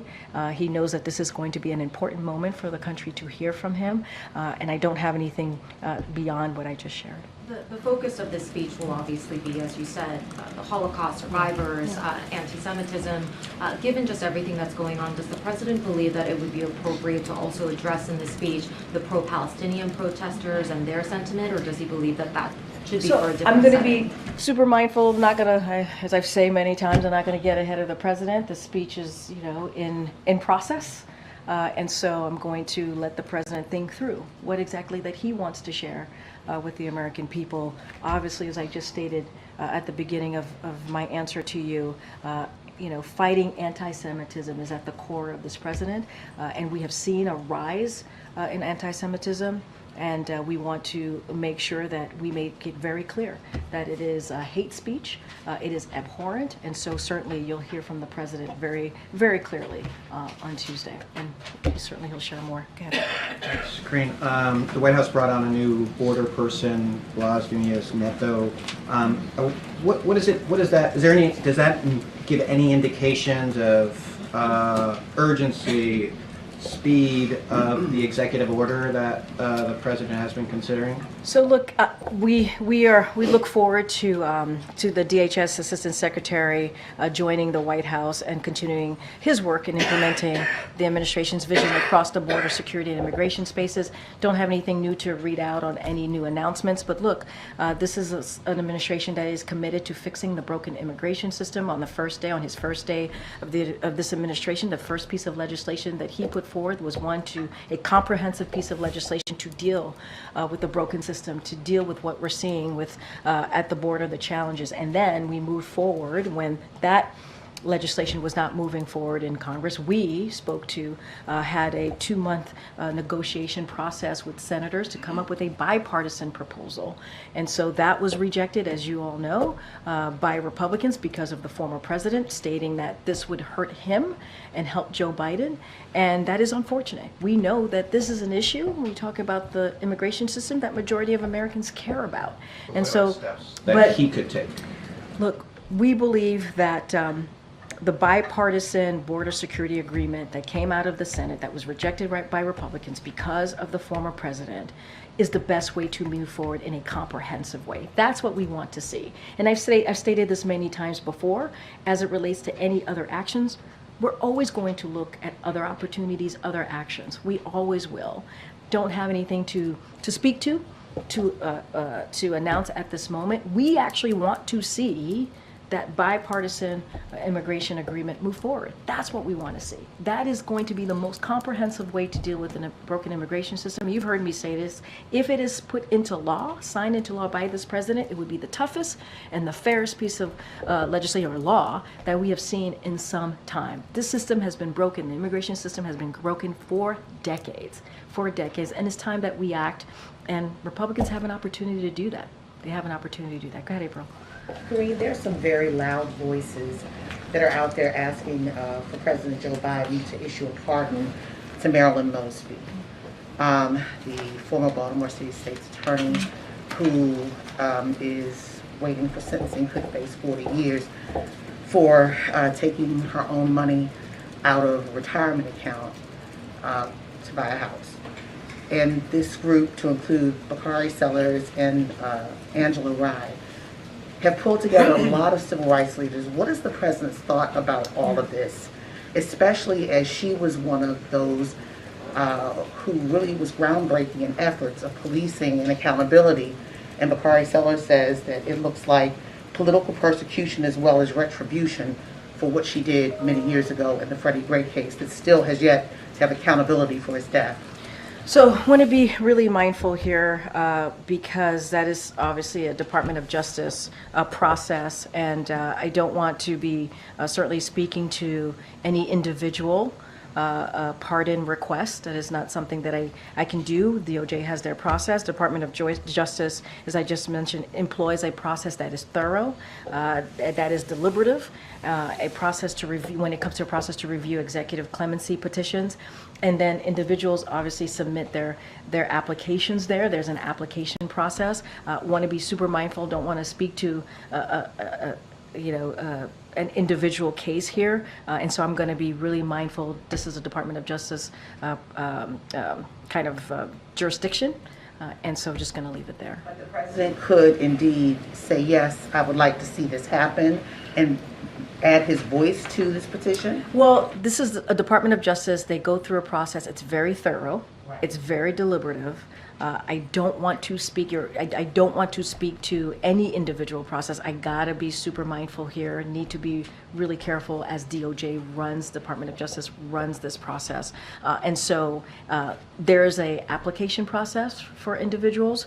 Certainly, there's a route for them to go. I want to be really, really mindful. This is not something that we do from here, from this podium, as you can understand. No, go ahead, Rachel. Go ahead. I mean, I get what you're saying. That there's an application process. But can the president support, or can the vice president and the president support the fact, yes, there should be a pardon, even if there is an application process, whether it happens or not? As you know, when the president and the vice president weighs in, that is, you know, I mean, you just laid that out. So I want to be really careful because there is a process that the Department of Justice has to go through. It is thorough and it is deliberative, and so we have to let that process go through. And I don't want to. I don't want to speak on that process, and just want to be really, really mindful here. Is the president aware of what's happening in this case? Because she was one of the forefront persons calling for accountability. It didn't happen in Baltimore, but there was a ripple effect with Ahmaud Arbery and Derek Chauvin and those with George Floyd. Is he familiar with this? I certainly know who you're speaking of. I have not had an opportunity to speak to the president about this, so I can't. I can't say if I can't say the president's thoughts on this because I have not spoken to him about it. But obviously, it is very well known of what she has done. But I don't want to. I just want to be super mindful. This is a Department of Justice process. As you know, we're really, really careful from this podium. We respect that process here. Thank you. Russia's state-controlled energy company posted its first net loss since 1999 yesterday. Does the White House see that as efforts to isolate Russia working? Say that one more time. Yeah. Russia's state-controlled energy company posted its first net loss yesterday since 1999. So I want to be mindful. I want to talk to our team about this. I don't have any information for you to dive into at this time. Let me take that and bring it back to the team. Can I ask another energy question then too? Does the White House think the FTC made the right decision in approving Exxon's acquisition of Pioneer, even though the company has been accused of colluding with OPEC? Yeah, I'm not going to comment on that either at this time. Thanks, Greg. The International Criminal Court prosecutor issued a statement today warning against, quotes, threats and attempts to intimidate the court over his work. That comes after reports that both Israel and some members of Congress had warned of retaliation against the ICC if it charges Israeli officials. Just wanted to get your reaction to that, and and as to whether the White House would back retaliation against the ICC for charges against Israeli officials.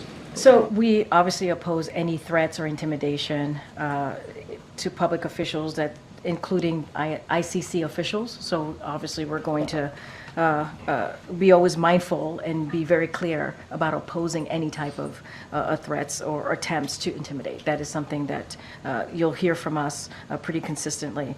But we've been clear. I was asked about this particular investigation by ICC a couple of days ago. We do not support it. We do not support this investigative probe. We do not believe it's within their jurisdiction. We've been very clear about that, and that obviously still remains. I'm going to be really. You're asking me about what could be next, and if we would weigh in if they were to move forward. I'm not going to get into hypotheticals from here, but we've been very clear. We oppose this investigation. We do not believe it's within their jurisdiction. Yes, thanks, Corinne. The President was very clear in condemning the violence at the protest, but does he believe that any of the issues that have been raised by the protesters across campuses is legitimate? What's the specific? Can you tell me the specific issues that you're hearing? Like, for instance, solidarity with the victims, the ceasefire, the request for more aid. That any of the things that these protesters are manifesting for is legitimate. Well, can I just speak to the things that I understand you to lay out? As it relates to ceasefire, the president is pushing for a hostage deal, which would lead to a ceasefire. And if you have a ceasefire, this hostage deal, it would create an environment to get more humanitarian aid into Gaza. And you saw Secretary Blinken in the region just the other day. He did a press conference in Israel, and he talked about the increased effort that we have undertaken to get more humanitarian, to get more trucks into Gaza. And so we have seen an uptick, and so we want to continue to see that. But we have to see this hostage deal. So get to a ceasefire, get more humanitarian aid. We understand the dire situation that the Palestinian Americans the Palestinian citizens, are dealing with right now. And so we want to make sure that we get humanitarian aid in. What about the requests from these protesters from universities to divest in we Israel? Do not. That is. And I was asked this question, and we do not support that. Go ahead, Adam. Thanks. On avian flu, we've talked with several hospital officials who have told us that the health system is essentially unprepared for another major health crisis if bird flu were to start spreading widely among people. In particular, hospitals don't have the manpower. There's still concerns about the ability to get supplies quickly, and communication and data sharing, they say, hasn't improved markedly since even before COVID. So I'm curious what the White House's response is to those concerns and whether there are any preparations ongoing to ensure we can respond to that kind of crisis. So I want to, we are monitoring this very closely and taking this very seriously. It is a top priority for this administration to make sure that communities are healthy, safe, and certainly informed. So we're monitoring this closely. The president has directed his administration to do the following: protect public health, protect our nation's food supply, and monitor all trends to prevent the spread of avian flu. CDC they have reported that the risk for general public is low, and federal agencies are coordinating with local authorities. And so we're monitoring closely. We want to make sure that communities feel safe, they feel protected, and have the information that they need. And you heard from the CDC directly on this. Is there a belief that the hospital, the health system as it stands, is prepared enough to withstand another major health crisis? So that's not something for me to speak to from here. What we're doing is taking this very seriously. We're monitoring the situation. CDC has spoken to this and said the risk to the general public is low. I think that's important to note. And the president is on top of this, making sure that his agencies are doing everything that they need to do to make sure that communities feel are protected, that our communities are informed, and certainly are healthy.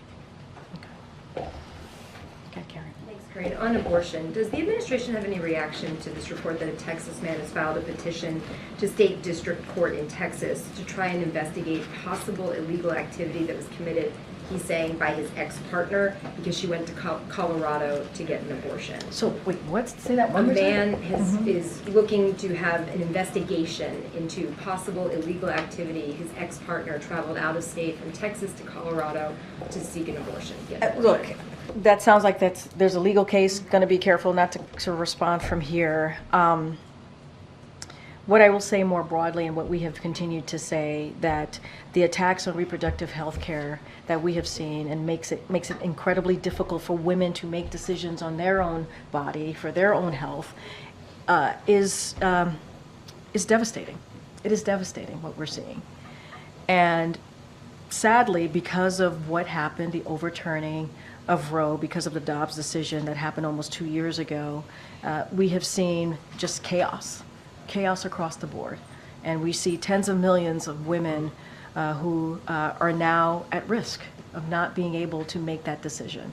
I can't speak to individual cases. What I can speak to is the chaos that we have seen. What I can speak to is what the president and this administration, the Biden-Harris administration, are committed to protecting a woman's right to choose, a woman's right to make a decision on her own body, on her own health care. And it's not just abortion, as you know. It's IVF that's under attack, contraception that's under attack.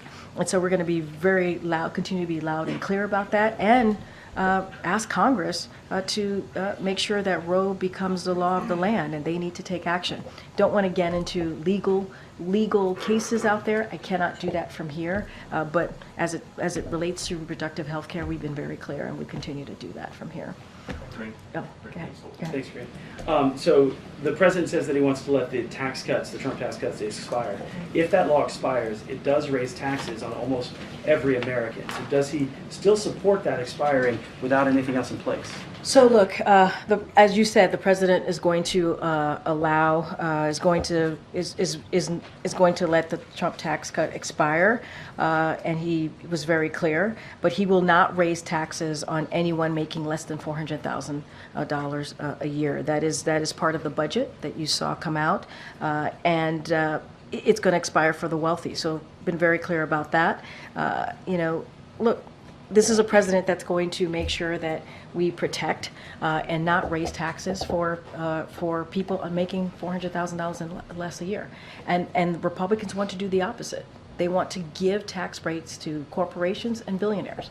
They said that. They want to cut Social Security, Medicare, and Medicaid. Who does that hurt? That hurts everyday Americans. And so the president has been really clear about that. He wants to expand Affordable Care Act, as you see him doing that for Americans, making sure that they have good health care. And so that's what the president is going to focus on. The president can't pick and choose which part of the law sunsets. The entire law will sunset.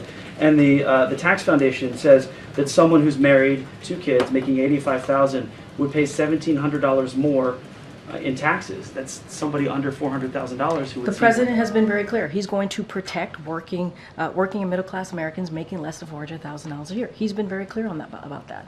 Republicans want to do the opposite. They literally want to do the opposite. They want to give a tax break to billionaires and corporations. That's what they said. They want to cut Medicare, Medicaid, Social Security. That's what they want to do. And so the president's going to do everything that he can as he's building this economy from the middle out and the bottom up to protect everyday Americans. That's what he wants to do. Make sure that the middle class is strong. That's what he's going to do. Republicans in Congress are saying the opposite. Literally, they're saying the opposite. So that's been the president's plan from day one, and he's going to continue that plan. Go ahead. Thank you. A few things. A few things. No, just one. Don't make me pick. So, in the president's remarks yesterday, he's talking about Islamophobia on campuses. Yeah. Lately, we've been seeing a lot of vile anti-Semitic rhetoric on campuses. Does he think Islamophobia is just as big of a problem on campus as anti-Semitism? The president's always going to call out all forms of hate, always. And he had an opportunity to speak to the country. And we have seen what's been going on these campuses. Americans have the right to peacefully protest within the law, as we have said. It's part of who we are as a country, as when we talk about our freedoms, our democracy, to disagree and agree with each other, even about this war. It is our right to do so. It is right for folks to do so. You got to do it peacefully. You got to do it within the law. And we have seen the anti-Semitism, and we have called that out over and over and over again. And we've seen a spike in anti-Semitism. The president has been very forceful about that. He talked about his plan to counter anti-Semitism. He had an opportunity as he's talking to the country, the world really, on what has been happening across the country on college campuses, to call out anti-Semitism, to say that Americans have the right to peacefully protest. And we also have to call out all forms of hate. I believe, and I hope you would agree, Peter, that's an important thing for this president to do, if he has the opportunity to do that. When the president speaks, people listen. Something else that had somehow slipped my mind How is over that? the last couple weeks. Oh, goodness. You are an alumna of Columbia University. Wow, that's a shocker. Well, you, in all the talking about it, you haven't brought it up. You told Columbia students a few years back, don't lose the idealism that you have. So what do you tell them now? You did some research. Oh all my gosh. I do is research and just hope that you call on me. You did. You did What do you tell the students who have followed in gonna be, and that's actually gonna be a great segue to the student journalist that we have in the room, Danny, after I answer this question. I do have one more after that. Sorry, Danny. It's okay. So look, I'm not speaking on behalf of me. I'm not. I speak on behalf of this president. That's my job. And I believe in this president. I believe in the work that we do. It is an honor and a privilege to stand at this lectern every day to speak to you and all your colleagues and to take your questions. It is not about me. And really, your question and what you're asking me and what I have said to students is pretty much what the president has said. All Americans have the right to peacefully protest within the law. We have the right. That's what makes this country so great, right? That's what makes, when we're talking about our freedoms, our democracy, that's what's so important. To have the opportunity to agree and disagree and do it in a peaceful way, that's important.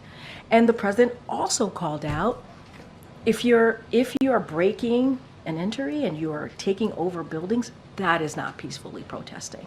And the president was very clear about calling that out as well, and also anti-Semitism, and calling it what it is hate speech. My last one. At UNC Chapel Hill this week, a group of fraternity brothers saved an American flag from an angry mob of protesters. There is now a GoFundMe where people can donate to throw them a Rager. It has raised more than $500,000. Would President Biden donate. You never disappoint, my friend. He donates to a lot of You never different disappoint. causes we saw in his tax returns. I'll say this because there is actually a real point in your question that I will address, which is, and I, just to reiterate what we've said over and over again, Americans have, and I just said this moments ago, so I'll just reiterate this, all Americans have the right to peacefully protest. It is not right to forcefully take down the American flag to replace it with another flag. It is not right. And so I just wanted to make that clear as well. All right, Peter? So a donation, what about like a call to thank them for saving the flag? Look, protecting the American flag is admirable. I'll leave it there, Peter. Danny, it's your opportunity to shine. Everybody welcome Danny. Welcome, Danny. Danny goes to Uniondale High School, and she is a journalist at Uniondale High School. She wants to be where you all are at some point in her career. Okay, but you have a question? Well, my question is, how can I, as an editor of my school paper, be able to encourage engagement globally? Encourage engagement? So I think as an editor, it is certainly important to always make sure that, you listen to the community, but also get that information, work on getting the facts so that your community gets the facts, obviously. And I believe young people want to know what's going on in their community. I believe that young people are incredibly curious right now. And laying that out for them and saying, hey, this is what is going on, this is how you can learn more, or this is what you should know, is so important. And you should lead, not by fear, but by getting to the bottom of a story, getting to the bottom of how you're going to put those facts out. And I think it's important as you go through your career, your journalistic career. You have some really brilliant journalists here who certainly could give you advice. I'm sure they'd love to talk to you after this briefing. I'm sure they have time to do that, because they're all looking at me and smiling. And they could actually give you, I think, some really sound advice, some helpful advice on how to move through your career. But young people are curious. They're very curious right now. They want to know more. And this is a great opportunity for you as an editor at your high school to do just that and to have those important conversations, whether they agree or disagree, and lay out the facts for them. And so they can make decisions for themselves. Thank you for the question. All right, I'll take one more, guys. I'll take one more. Oh my gosh, go ahead, go ahead. Just to follow up on the press freedom executive actions that you mentioned, is there anything we can expect aimed at Russia in response to Evan? So, as you know, we're going to be announcing some executive action shortly. Certainly don't want to get ahead of that. So once in the next couple of weeks, we'll have more. We'll have more to share. Don't have anything at this time, but we're working through that. And we think it's really important. We think it's really important to continue to take action. A free and independent media is critical. As I just took a question from a high school future journalist, who's a journalist now, obviously, at her high school. And it is vital to our global security. We appreciate the work that journalists do every day. And it is, some journalists, many journalists, put their lives at risk, put their lives at stake. And so, and you hear me say this before, journalists are not the enemy, and they should be protected, and freedom of the press. What we do here every day, it is an exercise of the freedom of the press. And so we want to make sure that that continues, not just here, but obviously globally. All right, thanks everybody. Have a great weekend. Thank you.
can. I finished the book.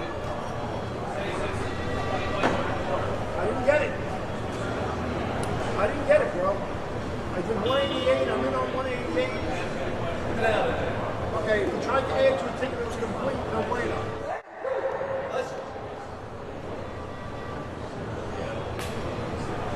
I was trying to write the regular recap, but I got 2 months I got to figure out. No, just, you know,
recap with him, he's done.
Copy that.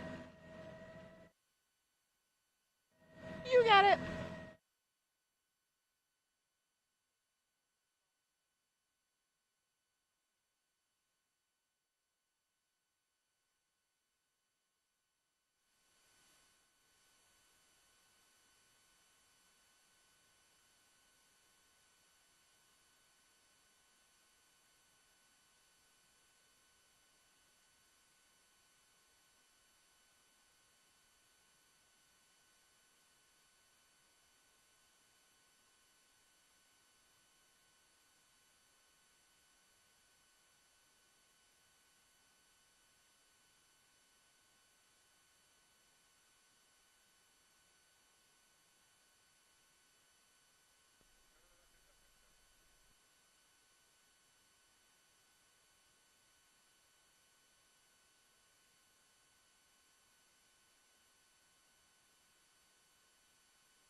We're coming here. Huh? Who's No. coming here? No, we cannot.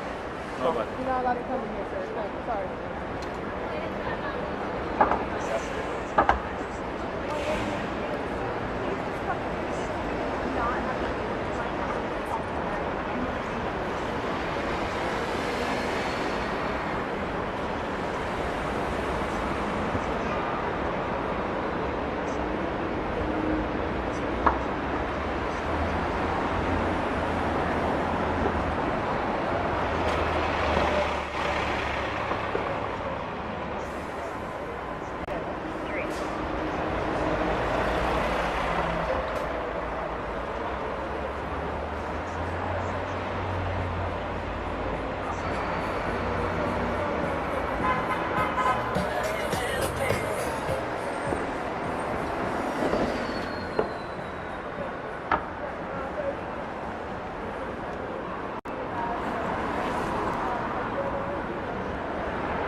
it doesn't put a dent in the new flag.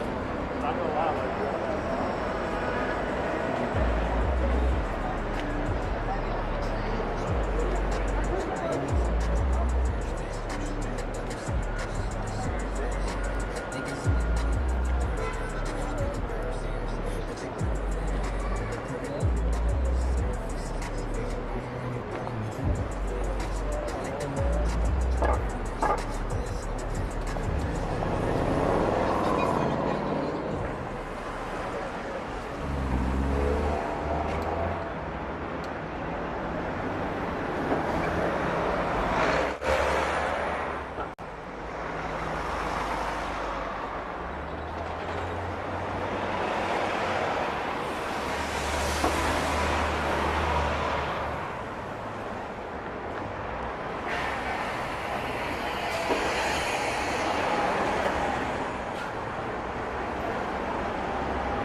나눠라 찍어.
Andy Jones.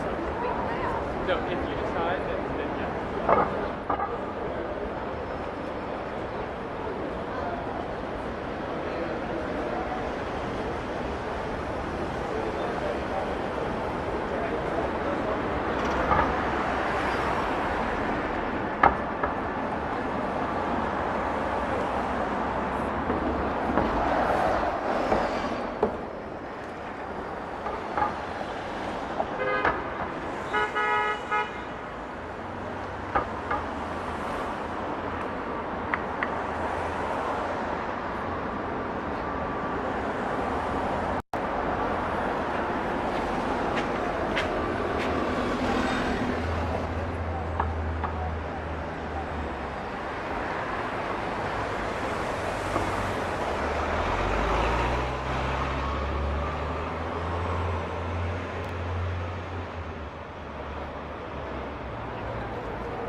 Right, right. He doesn't have to be back for Monday, right?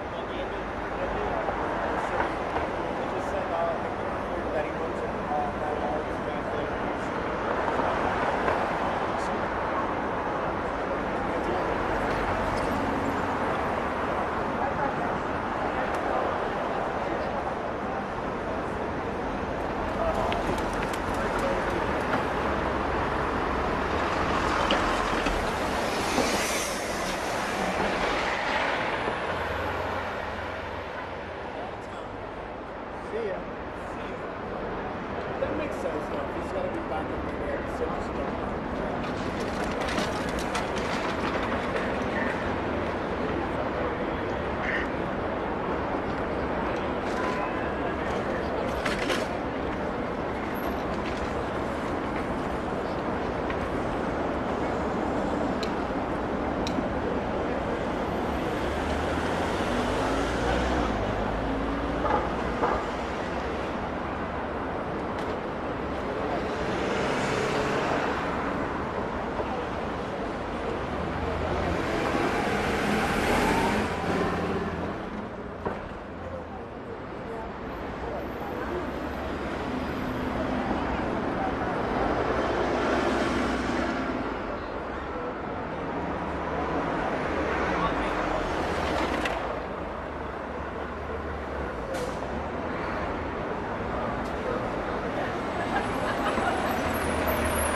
if he went to Mar-a-Lago, we're gonna be okay. Which would make sense because apparently he left court at like 3:44. It is 5 p.m. He's not here already, and he's not coming. Correct.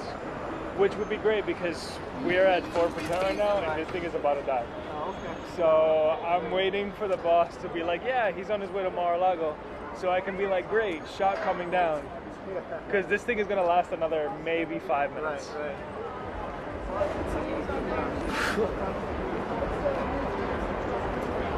I called, my boss said he'll text me as soon as he confirms, but he left court at 3:44. There ain't no way he's here.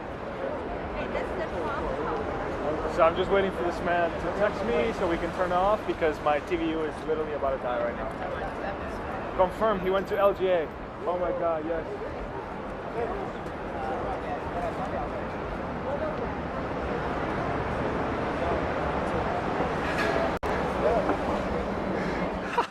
Yo, we have 4% left on this thing, bro.